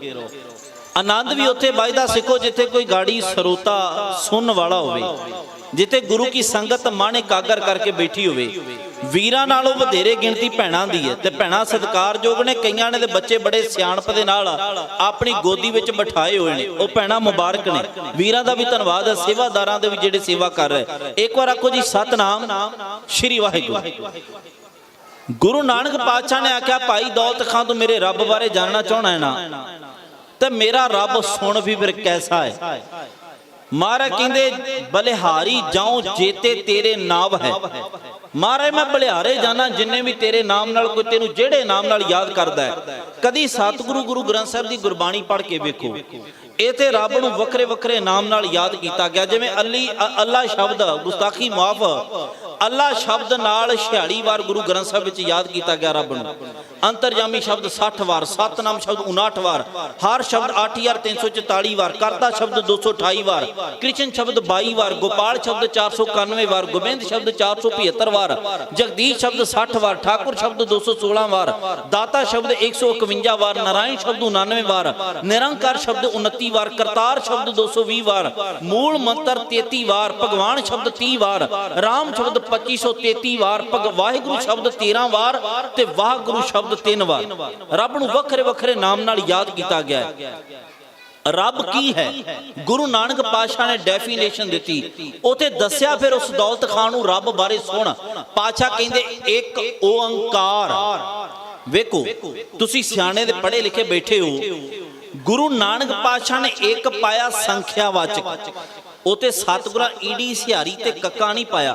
ਅਦਕ ਸ਼ਬਦ ਤੇ ਗੁਰੂ ਗ੍ਰੰਥ ਸਾਹਿਬ ਦੇ ਵਿੱਚ ਹੈ ਹੀ ਕਿਤੇ ਨਹੀਂ। ਜਿਵੇਂ ਮੈਂ ਇੱਧਰ ਚਲਾ ਗਿਆ ਨਾ ਕਿ ਗੁਰੂ ਗ੍ਰੰਥ ਸਾਹਿਬ ਵਿੱਚ ਕਿੰਨੇ ਗੁਰਸਿੱਖਾਂ ਦੀ ਬਾਣੀ ਹੈ, ਕਿਹੜੇ ਕਿਹੜੇ ਭਗਤਾਂ ਦੇ ਕੀ ਨਾਂ, ਭੱਟਾਂ ਦੇ ਕੀ ਨਾਂ, ਜਾਂ ਗੁਰੂ ਗ੍ਰੰਥ ਸਾਹਿਬ ਦੇ ਕਿਹੜੇ ਅੰਗ ਤੇ ਕਿਹੜੀ ਬਾਣੀ ਹੈ, 31 ਰਾਗ ਕਿਹੜੇ ਸਮਾਂ ਤੇ ਇਧਰੇ ਨਿਕਲ ਜਾਣਾ। ਮੈਂ ਬੇਨਤੀ ਕਰ ਲਗਾ, ਜੇ ਪਾਤਸ਼ਾਹ ਇੱਕ ਈੜੀ ਸਿਹਾਰੀ ਕੱਕਾ ਲਿਖਦੇ ਨਾ ਤੇ ਮੇਰੇ ਵਰਗੇ 50 ਪੈਦਾ ਹੋਏ ਨੇ ਸੀ, ਉਹਨਾਂ ਸਿਹਾਰੀ ਦੇ ਅੱਖਰ ਵੱਖਰੇ ਕਰਨੇ ਸੀ, ਈੜੀ ਦੇ ਵੱਖਰੇ ਤੇ ਕੱਕੇ ਦੇ ਵੱਖਰੇ। ਸਤਿਗੁਰਾਂ ਤਾਈਓ ਸੰਖਿਆ ਵਾਚਕ ਇੱਕ ਪਾਇਆ ਵੀ ਰੱਬ ਇੱਕ ਹੈ, ਗੱਲ ਹੀ ਮੁੱਕ ਗਈ। ਰੱਬ ਦੂਜਾ ਹੈ ਹੀ ਨਹੀਂ, ਰੱਬ ਇੱਕੋ ਹੈ, ਓੰਕਾਰ। ਗੁਰੂ ਨਾਨਕ ਪਾਤਸ਼ਾਹ ਨੇ ਰੱਬ ਦਾ ਸਰੂਪ ਵੇਖੋ ਕੈਸਾ ਬਿਆਨ ਕੀਤਾ। ਏਕ ਓੰਕਾਰ ਸਤਨਾਮ, ਉਹ ਰੱਬ ਸਦਾ, ਉਹਦਾ ਨਾਮ ਸਤ ਹੈ, ਸਦਾ ਲਈ ਸੱਚਾ ਹੈ। ਏਕ ਓੰਕਾਰ ਸਤਨਾਮ ਕਰਤਾ ਪੁਰਖ, ਸਭ ਕੁਝ ਕਰਨ ਵਾਲਾ ਉਹ ਹੈ। ਨਿਰਭਉ, ਗੁਸਤਾਖੀ ਮਾਫ, ਨਿਰਭਉ, ਉਸ ਨੂੰ ਕਿਸੇ ਦਾ ਡਰ ਨਹੀਂ। ਨਿਰਵੈਰ, ਨਾ ਹੀ ਉਸਦਾ ਕਿਸੇ ਨਾਲ ਵੈਰ ਹੈ। ਅਕਾਲ, ਉਹ ਕਾਲ ਵਿੱਚ ਨਹੀਂ ਆਉਂਦਾ। ਮੂਰਤ, ਨਾ ਉਹ ਮੂਰਤਾਂ ਵਿੱਚ ਆਉਂਦਾ ਹੈ। ਅਜੂਨੀ, ਉਹ ਨਾ ਜੂਨਾਂ ਵਿੱਚ ਆਉਂਦਾ ਹੈ। ਸਹਿਭੰਗ, ਉਹਦਾ ਪ੍ਰਕਾਸ਼ ਆਪਣੇ ਆਪ ਤੋਂ ਹੈ। ਗੁਰ ਪ੍ਰਸਾਦ, ਉਹ ਮਿਲਦਾ ਕਿਵੇਂ ਹੈ? ਉਹ ਗੁਰੂ ਦੀ ਕਿਰਪਾ ਨਾਲ ਮਿਲਦਾ, ਐਵੇਂ ਨਹੀਂ ਮਿਲ ਜਾਂਦਾ। ਸਤਿਗੁਰਾਂ ਨੇ ਆਖਿਆ ਭਾਈ ਦੌਲਤ ਖਾਨ ਰੱਬ ਜਲ ਵਿੱਚ, ਥਲ ਵਿੱਚ, ਊਚ ਵਿੱਚ, ਨੀਚ ਵਿੱਚ, ਗਰੀਬ ਵਿੱਚ, ਮੀਰ ਵਿੱਚ, ਖੁਸ਼ੀ ਵਿੱਚ, ਗਮੀ ਵਿੱਚ, ਵੈਰੀ ਵਿੱਚ, ਮਿੱਤਰ ਵਿੱਚ, ਰੰਕ ਵਿੱਚ, ਰਾਜੇ ਵਿੱਚ, ਹਰ ਇੱਕ ਵਿੱਚ ਰੱਬ ਹੈ। God is omnipresent, God is omnipotent. ਪਰਮਾਤਮਾ ਪੱਤੇ ਪੱਤੇ, ਕਣ ਕਣ ਵਿੱਚ ਮੌਜੂਦ ਹੈ। ਹਰ ਜ਼ਰਰੇ ਜ਼ਰਰੇ ਵਿੱਚ ਰੱਬ ਮੌਜੂਦ ਹੈ। ਭਾਈ ਦੌਲਤ ਖਾਨ ਨੇ ਆਖਿਆ ਬਾਬਾ ਜੀ, ਬੜਾ ਚਲਾਕ ਸੀ ਭਾਈ ਦੌਲਤ ਖਾਨ ਵੀ, ਸਵਾਲ ਬੜੇ ਕੱਢੇ। ਉਹਨੇ ਆਖਿਆ ਬਾਬਾ ਜੀ ਜੇ ਮਤਾ ਗੁੱਸਾ ਕਰੋ, ਤੁਸੀਂ ਕਹਿੰਦੇ ਰਾਮ ਵੀ ਇੱਕੋ ਤੇ ਅੱਲਾ ਵੀ ਇੱਕੋ, ਮੰਦਰ ਵੀ ਇੱਕੋ ਤੇ ਮਸਜਿਦ ਵੀ ਇੱਕੋ, ਤੇ ਨਮਾਜ਼ ਦਾ ਵਕਤ ਹੋ ਚੁੱਕਾ ਹੈ ਕਿ ਸਾਡੇ ਨਾਲ ਨਮਾਜ਼ ਅਦਾ ਕਰ ਸਕਦੇ ਹੋ ਮੰਦਰ ਮਸਜਿਦ ਵਿੱਚ ਜਾ ਕੇ। ਤੇ ਪਾਤਸ਼ਾਹ ਨੇ ਜਿਹੜਾ ਸ਼ਬਦ ਮੈਂ ਵਰਤਣ ਲੱਗਾ ਨਾ, ਜੋ ਮਹਾਰਾਜ ਨੇ ਵਰਤਿਆ, ਇਹਨੂੰ ਧਿਆਨ ਨਾਲ ਸੁਣਿਓ, ਸਾਰੇ ਪ੍ਰਸੰਗ ਦਾ ਸਿੱਟਾ ਇਹਦੇ ਤੇ ਜੇ। ਆ ਸ਼ਬਦ ਧਿਆਨ ਨਾਲ ਸੁਣਿਓ। ਸਤਿਗੁਰਾਂ ਆਖਿਆ ਭਾਈ ਦੌਲਤ ਖਾਨ, ਜੇ ਮਸਜਿਦ ਵਿੱਚ ਜਾ ਕੇ ਵੀ ਰੱਬ ਦੀ ਸੱਚੀ ਨਮਾਜ਼ ਹੋਣੀ ਹੈ, ਸੱਚੇ ਦਿਲੋਂ ਸੱਚਾ ਨਾਮ ਲਿਆ ਜਾਣਾ ਹੈ, ਨਾਨਕ ਨੂੰ ਉਜਰ ਰਹੀ ਨਹੀਂ, ਨਾਨਕ ਤੁਹਾਡੇ ਨਾਲ ਚੱਲਣ ਨੂੰ ਤਿਆਰ ਹੈ। ਪਾਤਸ਼ਾਹ ਫਿਰ ਮਸਜਿਦ ਵੱਲ ਨੂੰ ਤੁਰ ਪਏ। ਮਸਜਿਦ ਵੱਲ ਨੂੰ ਮਹਾਰਾਜ ਵੀ ਤੁਰੇ, ਨਾਲ ਉਹਨਾਂ ਦੇ ਮੌਲਵੀ ਤੁਰਿਆ, ਨਾਲ ਉਹਨਾਂ ਦੇ ਨਵਾਬ ਤੁਰਿਆ, ਨਾਲ ਜਮਾਤ ਤੁਰੀ, ਤੇ ਇੱਕ ਢਾਣਾ ਹੋਰ ਤੁਰਿਆ ਜਿਹੜਾ ਅੱਜ ਕੱਲ ਬੜਾ ਤੁਰਦਾ ਹੈ, ਜਿਹੜਾ ਸੋਸ਼ਲ ਮੀਡੀਆ ਤੇ ਬੈਠ ਕੇ ਗੱਪਾਂ ਮਾਰੀ ਜਾਂਦਾ, ਜਿਹੜੇ ਫੇਸਬੁੱਕ ਤੇ ਬੈਠ ਕੇ ਹੀ, ਅਸਲ 'ਚ ਫੇਸਬੁੱਕ ਨਹੀਂ, ਗੁੱਸਾ ਨਾ ਕਰਿਓ, ਕਲੇਸ਼ ਬੁੱਕ ਹੀ ਹੈ।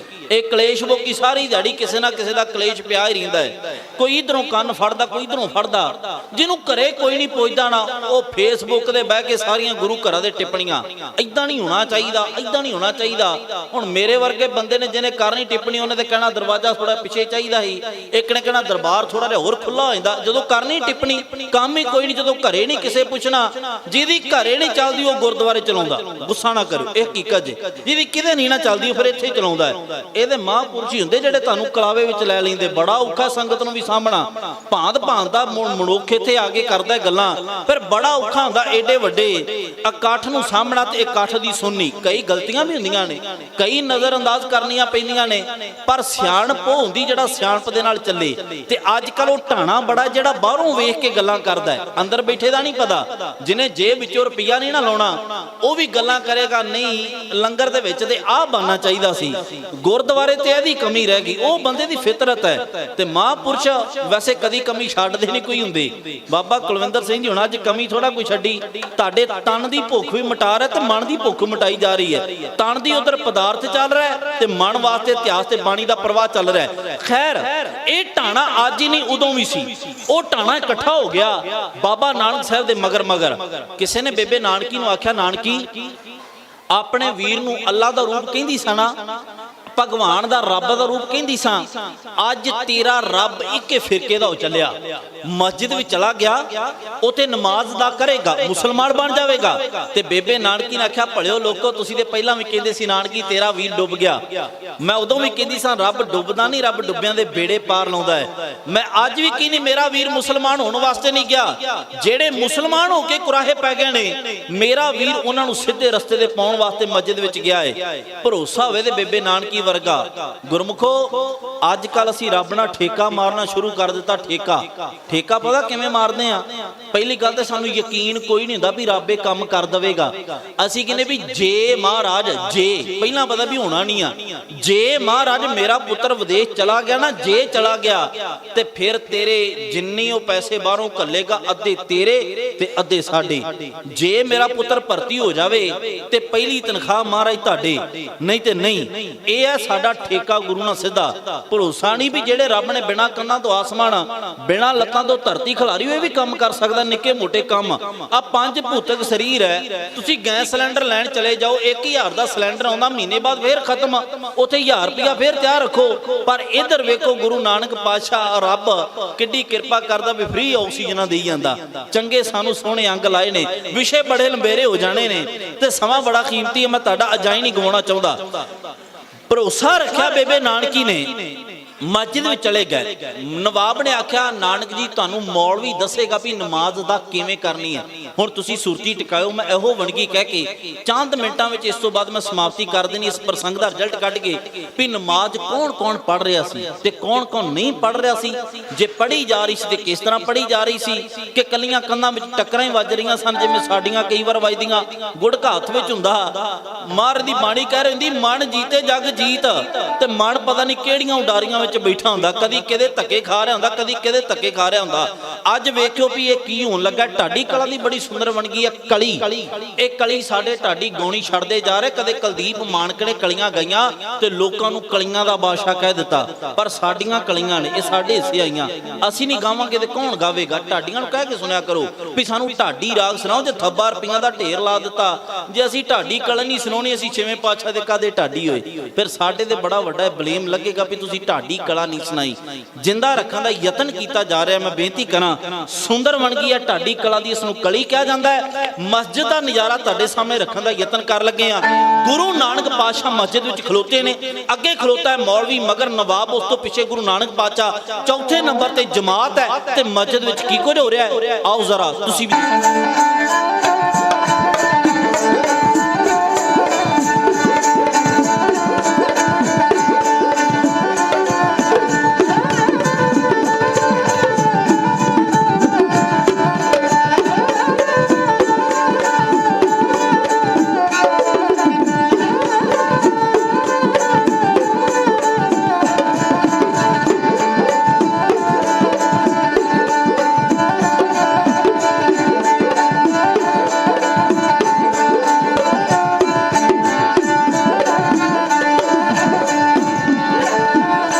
ਦੌਲਤ ਖਾਨ ਕਹਿੰਦਾ ਆਓ ਭਾਈ ਨਾਨਕ ਜੀ।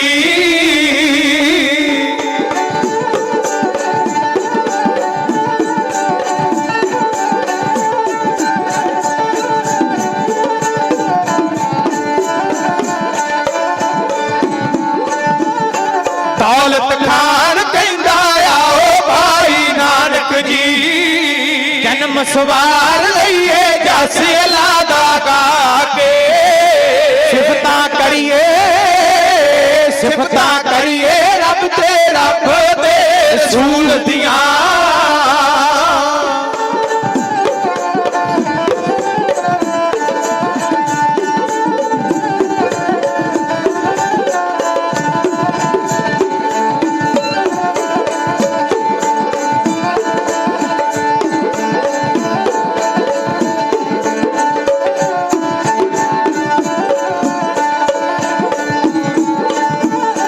ਸਿਫਤਾਂ ਕਰੀਏ ਰੱਬ ਤੇ ਰੱਬ ਦੇ ਰਸੂਲ ਦੀਆਂ ਸਜਦਾ ਕਰੀਏ ਉਹਨੂੰ ਆਪਣਾ ਸੀਸ ਨਵਾ ਕੇ ਦੇ ਨਾਲ ਨਾਲ ਰਲ ਕੇ ਪੜ ਲੈ ਨਾਨਕਾ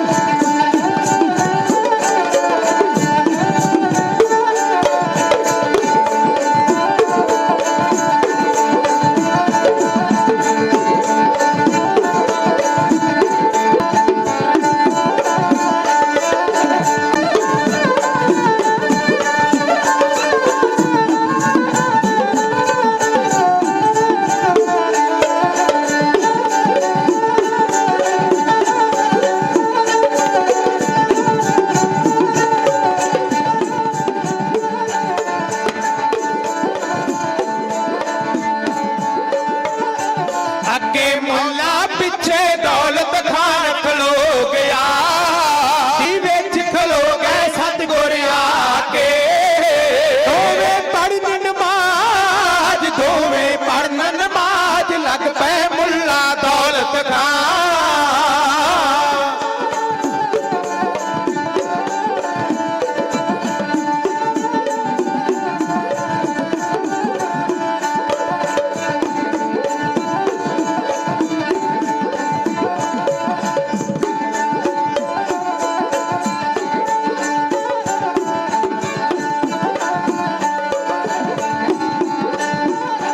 ਦੋਵੇਂ ਪੜਨ ਨਮਾਜ਼ ਲੱਗ ਪਏ ਮੁੱਲਾ ਦੌਲਤ ਖਾਨ ਨਾਲੇ ਭੌਂ ਵੇਖਣ ਪਿਛਾਂ ਨੂੰ ਅੱਖ ਚਰਾ ਕੇ ਸਤਿਗੁਰ ਰਹੇ ਖਲੋਤੇ ਰਹੇ ਖਲੋਤੇ ਹੋਵੇ ਪਿੱਛੇ ਸੀਤਲ ਜੀ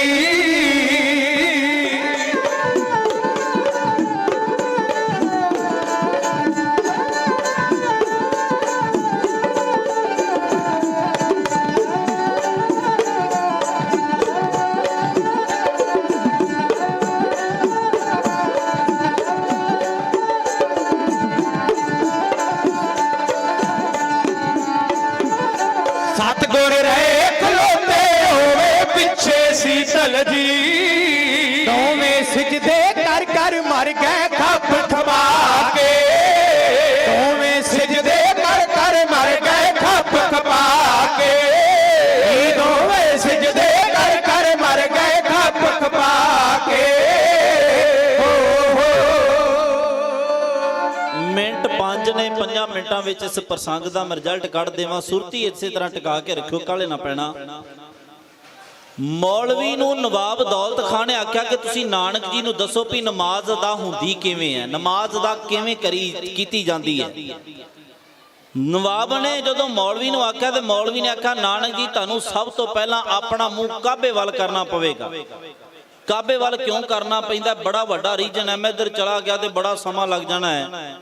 ਮੈਂ ਇੰਨਾ ਕਿ ਇਸ਼ਾਰਾ ਕਰ ਦਵਾਂ ਵੀ ਮੁਹੰਮਦ ਸਾਹਿਬ ਨੇ ਹੱਬਲ ਦੇਵਤਾ ਸਮੇਤ 360 ਬੋਤ ਕਾਬੇ ਵਿੱਚੋਂ ਤੋੜ ਕੇ ਬਾਹਰ ਸੁੱਟੇ ਤੇ 630 ਦੇ ਵਿੱਚ ਸਭ ਤੋਂ ਪਹਿਲੀ ਨਮਾਜ਼ ਉੱਥੇ ਅਦਾ ਕੀਤੀ।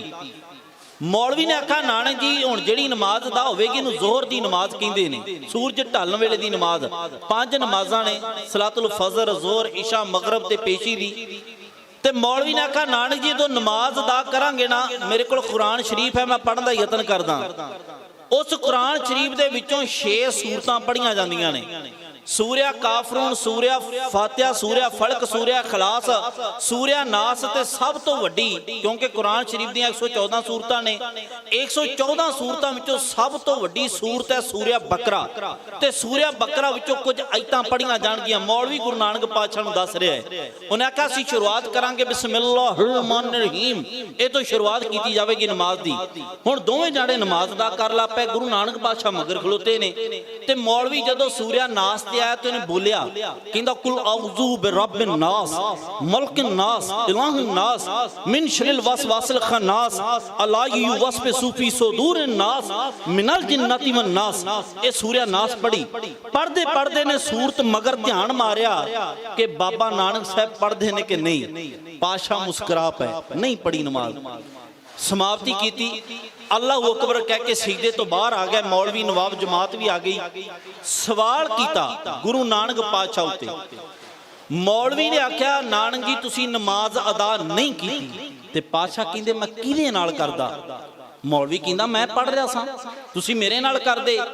ਤੇ ਗੁਰੂ ਨਾਨਕ ਪਾਤਸ਼ਾਹ ਕਹਿੰਦੇ ਮੌਲਵੀ ਜੀ ਤੁਸੀਂ ਇੱਥੋਂ ਪੜ ਰਹੇ ਸੀ ਤੋਤਾ ਰਟਨ। ਕਈ ਵਾਰ ਮੈਂ ਬੇਨਤੀ ਕਰ ਚੁੱਕਾ, ਅਸੀਂ ਵੀ ਤੋਤਾ ਰਟ ਨਹੀਂ ਕਰਦੇ। ਮੈਂ ਆਰੰਭਤਾ ਵਿੱਚ ਬੇਨਤੀ ਕੀਤੀ ਸੀ ਪ੍ਰਸੰਗ ਦਾ ਰਿਜ਼ਲਟ ਕੁਝ ਨਾ ਕੋਈ ਤੇ ਸਿੱਖਿਆ ਮਿਲੇ ਨਾ, ਵੀ ਅਸੀਂ ਕੀ ਸਿੱਖਿਆ ਇਸ ਪ੍ਰਸੰਗ ਵਿੱਚੋਂ, ਕੇਵਲ ਕਾਨਰਾ ਸਮਝ ਕੇ ਨਾ ਚਲੇ ਜਾਣਾ। ਬੇਨਤੀ ਕਰਕੇ ਸਮਾਪਤੀ ਕਰ ਲੱਗਾ, ਜ਼ਿਆਦਾ ਨਹੀਂ। ਮਹਾਰਾਜ ਨੇ ਆਖਿਆ ਮੌਲਵੀ ਜੀ ਤੁਸੀਂ ਤੋਤਾ ਰਟਣ ਲਾਇਆ ਹੋਇਆ ਸੀ, ਤੁਹਾਡਾ ਮਨ ਸੀ ਘਰ ਵਿੱਚ ਸੂਈ ਹੋਈ ਬਸ਼ੇਰੀ ਕਿਤੇ ਖਾਤੇ ਕਹਿਣ ਤੋਂ ਬਾਅਦ ਖੂਹ ਵਿੱਚ ਨਾ ਡਿੱਗ ਪਵੇ। ਮਨ ਉੱਥੇ ਚਲਾ ਗਿਆ। ਤੇ ਦੌਲਤ ਖਾਂ ਕਹਿੰਦਾ ਮਹਾਰਾਜ ਇਹਦਾ ਮਨ ਡੋਲ ਗਿਆ, ਮੇਰੇ ਨਾਲ ਪੜ ਲੈਂਦੇ।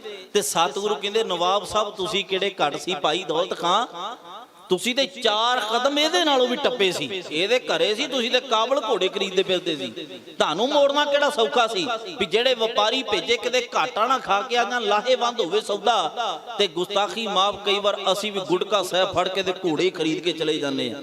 ਹੱਥ ਵਿੱਚ ਗੁੜਕਾ ਹੁੰਦਾ ਤੇ ਮਨ ਕਦੀ ਕਿਸੇ ਘੋੜਿਆਂ ਨੂੰ ਖਰੀਦਦਾ, ਕਦੀ ਕਿਸੇ ਘੋੜਿਆਂ ਨੂੰ ਖਰੀਦਦਾ ਹੈ। ਮਨ ਉੱਡਦਾ ਹੈ, ਉਡਾਰੀਆਂ ਮਾਰਦਾ ਹੈ। ਪਾਤਸ਼ਾਹ ਕਿਰਪਾ ਕਰੇ, ਸਤਿਗੁਰੂ ਜੀ ਦਾ ਹੁਕਮ ਹੈ ਪ੍ਰਭ ਕੀ ਉਸਤਤ ਕਰੋ ਸੰਤ ਮੀਤ, ਇੱਕ ਸ਼ਰਤ ਹੈ ਸਾਵਧਾਨ ਇਕਾਗਰ ਚੀਤ, ਕਿ ਮਨ ਇਕਾਗਰ ਕਰੋ। ਪਰ ਮਨ ਇਕਾਗਰ ਤਾਂ ਹੋਵੇਗਾ ਜੇ ਬਾਣੀ ਪੜੋਗੇ। ਬਾਣੀ ਪੜੋਗੇ ਤੇ ਮਨ ਇਕਾਗਰ ਹੋਵੇਗਾ। ਗੁਰਦੁਆਰੇ ਆਓਗੇ ਤੇ ਮਨ ਸ਼ੁੱਧ ਹੋਵੇਗਾ। ਘਰੇ ਬੈਠਿਆ ਨਹੀਂ ਹੁੰਦਾ, ਕਿਉਂਕਿ ਗੁਰੂ ਕੀ ਸੰਗਤ ਵਿੱਚ ਪਤਾ ਲੱਗਦਾ ਬੰਦਾ ਕਿੱਥੇ ਕਿ ਸਟੈਂਡ ਕਰਦਾ ਹੈ, ਇਹਦਾ ਮਨ ਕਿੱਥੇ ਕਿ ਟਿਕਿਆ ਹੋਇਆ। ਇਹ ਪਦਾਰਥਾਂ ਤੇ ਨਹੀਂ ਡੋਲ ਜਾਂਦਾ, ਪਦਾਰਥ ਛੱਕ ਕੇ ਚਲਿਆ ਜਾਵੇ ਕਿ ਜਾਂ ਗੁਰੂ ਘਰ ਦੇ ਵਿੱਚ ਕੋਈ ਸੇਕੇ ਵੀ ਗਿਆ। ਮੈਂ ਬੇਨਤੀ ਕਰਾਂ ਇਸ ਪ੍ਰਸੰਗ ਦਾ ਨਿਚੋੜ ਤੇ ਇਹੋ ਹੀ ਹੈ ਭਾਈ, ਜੇ ਬਾਣੀ ਪੜ੍ਹਨੀ ਹੈ ਤੇ ਮਨ ਟਿਕਾਉਣ ਦਾ ਯਤਨ ਕਰੀਏ। ਇਹ ਆਪੇ ਨਹੀਂ ਟਿਕਦਾ। ਕੋਈ ਦਾਵਾ ਨਾ ਕਰੇ ਵੀ ਮੇਰਾ ਟਿਕਿਆ ਹੋਇਆ, ਇਹ ਦਾਵਾ ਨਹੀਂ, ਇਹ ਤੇ ਹੰਕਾਰ ਨਹੀਂ। ਇਹ ਤੇ ਬਸ ਨਿਮਰਤਾ ਦੇ ਨਾਲ ਬੇਨਤੀ ਕਰੋ, ਅਰਦਾਸ ਕਰੋ। ਬਿਰਤੀ ਕਦੇ ਨਾ ਹੋਵਈ ਜਨ ਕੀ ਅਰਦਾਸ। ਜਿਹੜਾ ਜਨ ਬਣ ਕੇ ਅਰਦਾਸ ਕਰਦਾ ਕਦੀ ਵਿਅਰਥ ਨਹੀਂ ਜਾਂਦੀ। ਬੜਾ ਧੰਨਵਾਦ ਹੈ ਭਾਈ, ਮਾਇਆ ਬੇਅੰਤ ਬਖਸ਼ੀ ਹੈ। ਮਾਇਆ ਦੇ ਬਖਸ਼ੀ ਤੁਸੀਂ ਪਿਆਰ ਨਾਲ ਬੜਾ ਸਰਵਣ ਕੀਤਾ ਹੈ। ਬਾਬਾ ਜੀ ਦੀ ਪ੍ਰੇਰਣਾ ਸਦਕੇ ਤੁਸੀਂ ਟਿਕੇ ਹੋ। ਬੜੇ ਸੰਤ ਮਹਾਂਪੁਰ ਚੰਗੇ ਹੁੰਦੇ ਨੇ ਜਿਹੜੇ ਸੰਗਤ ਨੂੰ ਸਤਿਗੁਰੂ ਗੁਰੂ ਗ੍ਰੰਥ ਸਾਹਿਬ ਦੇ ਨਾਲ ਜੋੜਦੇ ਨੇ, ਆਪਣੇ ਨਾਲ ਨਹੀਂ ਜੋੜਦੇ। ਜਿਹੜੇ ਸ਼ਬਦ ਨਾਲ ਜੋੜਦੇ ਨੇ, ਬਾਣੀ ਨਾਲ ਜੋੜਦੇ ਨੇ, ਬਾਣੇ ਨਾਲ ਜੋੜਦੇ ਨੇ। ਬੜਾ ਤੁਹਾਡਾ ਧੰਨਵਾਦ, ਰੋਮ ਰੋਮ ਕਰਕੇ ਵੀਰਾਂ ਭੈਣਾਂ ਬੱਚਿਆਂ ਮਾਈਆਂ ਦਾ ਬਜ਼ੁਰਗਾਂ ਦਾ ਧੰਨਵਾਦ ਹੈ। ਮੇਰੇ ਬਹੁਤ ਹੀ ਸਤਿਕਾਰਯੋਗ ਸਰਦਾਰ ਯੋਧਾ ਸਿੰਘ ਜੀ ਨਗਰ ਸੁਰ ਸਿੰਘ ਤੋਂ, ਮੇਰੇ ਗਵਾਂਢ ਤੋਂ ਆਏ, ਮੇਰਾ ਨਗਰ ਪੋਵਿੰਡ ਸਾਹਿਬ। ਮੈਂ ਇੱਕ ਬੇਨਤੀ ਕਰ ਜਾਵਾਂ, ਸਵੇਰੇ ਸਤਿਕਾਰਯੋਗ ਸਰਦਾਰ ਹਰਜੀਤ ਸਿੰਘ ਜੀ ਗੁਰਦੁਆਰਾ ਭਾਈ ਪੁਰਖ ਪਦਾਰਥ, ਉਹ ਸੁਰ ਸਿੰਘ ਦੇ ਵਿੱਚ ਪਹਿਲਾ ਸਿੱਖ ਹੋਇਆ ਭਾਈ ਸ਼ਮੀ ਜੀ। ਭਾਈ ਸ਼ਮੀ ਨੇ ਗੁਰੂ ਨਾਨਕ ਪਾਤਸ਼ਾਹ ਦੇ ਕੋਲੋਂ ਚਰਨ ਪੌਲ ਮੰਗੀ ਤੇ ਭਾਈ ਸ਼ਮੀ ਦੇ ਸਬੂਤ ਰਹੇ ਭਾਈ ਪੁਰਖ ਪਦਾਰਥ ਜੀ। ਸੁਰ ਸਿੰਘ ਦੀ ਧਰਤੀ ਤੇ ਬੜਾ ਵੱਡਾ ਗੁਰਦੁਆਰਾ ਸਾਹਿਬ ਹੈ ਤੇ ਇਹਨਾਂ ਗੁਰਮੁਖਾਂ ਨੇ ਉੱਥੇ ਦਾਸ ਦੀ ਝੋਲੀ ਵਿੱਚ ਇੱਕ ਬੜਾ ਵੱਡਾ ਸਨਮਾਨ ਪਾਇਆ ਸੀ ਕਿ ਯਾਦਾਸ਼ਤ ਦਾ ਬਾਦਸ਼ਾਹ। ਇਹ ਸੰਗਤ ਦਾ ਮੈਂ ਰਿਣੀ ਆ ਵੀ ਜਿਨ੍ਹਾਂ ਨੇ ਇੰਨਾ ਪਿਆਰ ਦਿੱਤਾ ਸੀ। ਸਰਦਾਰ ਯੋਧਾ ਸਿੰਘ ਜੀ ਜਿਨ੍ਹਾਂ ਕੋਲੋਂ ਮੈਂ ਪੜ੍ਹਦਾ ਵੀ ਰਿਹਾ ਹਾਂ, ਔਰ ਉਹ ਗੁਰੂ ਕੀ ਸੰਗਤ ਵਿੱਚ ਆਏ। ਤੁਹਾਡੇ ਨਗਰ ਵਿੱਚ ਬੜੀ ਨਜ਼ਦੀਕੀ ਰਿਸ਼ਤੇਦਾਰੀ ਹੈ ਉਹਨਾਂ ਦੀ। ਧੰਨਵਾਦ ਉਹਨਾਂ ਦੇ ਸਮੁੱਚੇ ਪਰਿਵਾਰ ਵੱਲੋਂ ਵੀ, ਉਹਨਾਂ ਵੱਲੋਂ ਬੇਅੰਤ ਪਿਆਰ। ਸਰਦਾਰ ਮਨਿੰਦਰ ਸਿੰਘ ਜੀ ਗੁਸਤਾਖੀ ਮੁਆਫ ਨਾਮ ਲਈ, ਸਰਦਾਰ ਮਨਿੰਦਰ ਸਿੰਘ ਜੀ ਤੁਹਾਡੀ ਸੰਗਤ ਵਿੱਚ ਸ਼ੋਭਾ ਪਾ ਰਹੇ ਨੇ, ਜਿਨ੍ਹਾਂ ਤੁਹਾਡੇ ਸਾਰਿਆਂ ਦਾ ਹੁਕਮ, ਬਾਬਾ ਜੀ ਉਹਨਾਂ ਦਾ ਹੁਕਮ ਸਾਡੇ ਤੱਕ ਪਹੁੰਚਾਇਆ। ਤਹਿ ਦਿਲੋਂ ਧੰਨਵਾਦ। ਅਰਦਾਸ ਕਰਨਾ ਸਤਿਗੁਰੂ ਇਹਨਾਂ ਨੂੰ ਤੰਦਰੁਸਤੀ ਦੇ, ਰੋਗਤਾ ਹਰ ਮੈਦਾਨੇ ਫਤਿਹ ਬਖਸ਼ਿਸ਼ ਕਰੇ। ਸਮੁੱਚੀ ਸੰਗਤ ਦਾ ਧੰਨਵਾਦ ਹੈ। ਸਤਿਕਾਰਯੋਗ ਬਾਬਾ ਕੁਲਵਿੰਦਰ ਸਿੰਘ ਜੀ ਦਾ ਧੰਨਵਾਦ। ਸਤਿਗੁਰੂ ਕਿਰਪਾ ਕਰੇ ਇਹਨਾਂ ਦੇ ਸਿਰ ਤੇ ਇਸੇ ਤਰ੍ਹਾਂ ਮਿਹਰ ਭਰਿਆ ਹੱਥ ਰੱਖ ਕੇ ਔਰ ਇਹ ਸੇਵਾਵਾਂ ਲਿਖਦੇ ਰਹਿਣ ਤੇ ਗੁਰੂ ਕੀ ਸੰਗਤ ਇਸੇ ਤਰ੍ਹਾਂ ਸ਼ਬਦ ਗੁਰੂ ਸਤਿਗੁਰੂ ਗੁਰੂ ਗ੍ਰੰਥ ਸਾਹਿਬ ਦੇ ਨਾਲ ਜੁੜੀ ਰਵੇ। ਸਭ ਦਾ ਧੰਨਵਾਦ। ਸਾਥੀ ਮੇਰੇ ਸਤਿਕਾਰਯੋਗ ਭਾਈ ਪ੍ਰਭਜੋਤ ਸਿੰਘ ਜੀ ਐਮਏ ਨਗਰ ਦਰਗਾਪੁਰ ਨੇੜੇ ਸਰਿਆਲੀ ਕਲਾਂ, ਔਰ ਸਰੰਗੀ ਮਾਸਟਰ ਸਾਡੇ ਪ੍ਰੋਫੈਸਰ ਸਾਹਿਬ ਜਿਨ੍ਹਾਂ ਕੋਲੋਂ ਅਸੀਂ ਪੜ੍ਹੇ ਹਾਂ, ਸਰਦਾਰ ਸੁਖਵਿੰਦਰ ਸਿੰਘ ਜੀ ਫਤਿਹਗੜ੍ਹ ਸਭਰਾ, ਸਰਦਾਰ ਸ਼ਾਮ ਸਿੰਘ ਅਟਾਰੀ ਜੀ ਦੇ ਪਾਵਨ ਸ਼ਹੀਦੀ ਸਥਾਨ ਤੋਂ, ਢਾਡੀ ਭਾਈ ਨਿਸ਼ਾਨ ਸਿੰਘ ਜੀ ਪਾਰਸ ਨਗਰ ਬੂ ਨੇੜੇ ਹਰੀਕੇ ਦਾਸ। ਹਮ ਅਵਗੁਣ ਭਰੇ ਏਕ ਗੁਣ ਨਹੀਂ, ਮਨਵੀਰ ਸਿੰਘ ਐਮਏ ਅਨੋਖੇ ਅਮਰ ਸ਼ਹੀਦ, ਬਾਬਾ ਦੀਪ ਸਿੰਘ ਜੀ ਦੇ ਪਾਵਨ ਜਨਮ ਸਥਾਨ ਨਗਰ ਪੋਵਿੰਡ ਸਾਹਿਬ ਤੋਂ। ਦਸਵੰਧ ਤੁਸੀਂ ਭੇਜਿਆ, ਅਰਦਾਸ ਕਰ ਜੋ ਅਸੀਂ ਤੁਹਾਡੀਆਂ ਕਰਦੇ ਸਾਡੀ ਕਰਦਿਆ ਕਰੋ। ਵੀ ਪਾਤਸ਼ਾਹ ਕਿਸੇ ਚੰਗੇ ਥਾਂ ਤੇ ਲੱਗੇ, ਚੰਗੀਆਂ ਕਿਤਾਬਾਂ ਚੰਗੇ ਗ੍ਰੰਥ ਪੜ੍ਹ ਕੇ ਤੇ ਨਿਰੋਲ ਢਾਡੀ ਕਲਾ ਲੈ ਕੇ ਫਿਰ ਦੁਬਾਰਾ ਸਟੇਜ ਤੇ ਆਉਣ।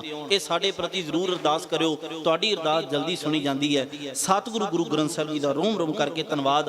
ਹਰਗੁਣ ਟੀਵੀ ਲਾਈਵ ਚੱਲ ਰਿਹਾ ਦੇਸ਼ਾਂ ਵਿਦੇਸ਼ਾਂ ਵਿੱਚ, ਬਹੁਤ ਵੀਰ ਇਹ ਪਹੁੰਚਾਉਂਦੇ ਨੇ ਦੇਸ਼ਾਂ ਵਿਦੇਸ਼ਾਂ ਵਿੱਚ, ਇਹਨਾਂ ਦਾ ਧੰਨਵਾਦ ਹੈ। ਸਾਊਂਡ ਵਾਲੇ ਵੀਰ ਨੇ ਬੜੀ ਸੋਹਣੀ ਸੈਟਿੰਗ ਕੀਤੀ ਹੈ, ਧੰਨਵਾਦ। ਸਤਿਗੁਰ ਸੱਚੇ ਪਾਤਸ਼ਾਹ ਜੀ ਦਾ ਰੋਮ ਰੋਮ ਕਰਕੇ ਧੰਨਵਾਦ। ਵਾਹਿਗੁਰੂ ਜੀ ਕਾ ਖਾਲਸਾ, ਵਾਹਿਗੁਰੂ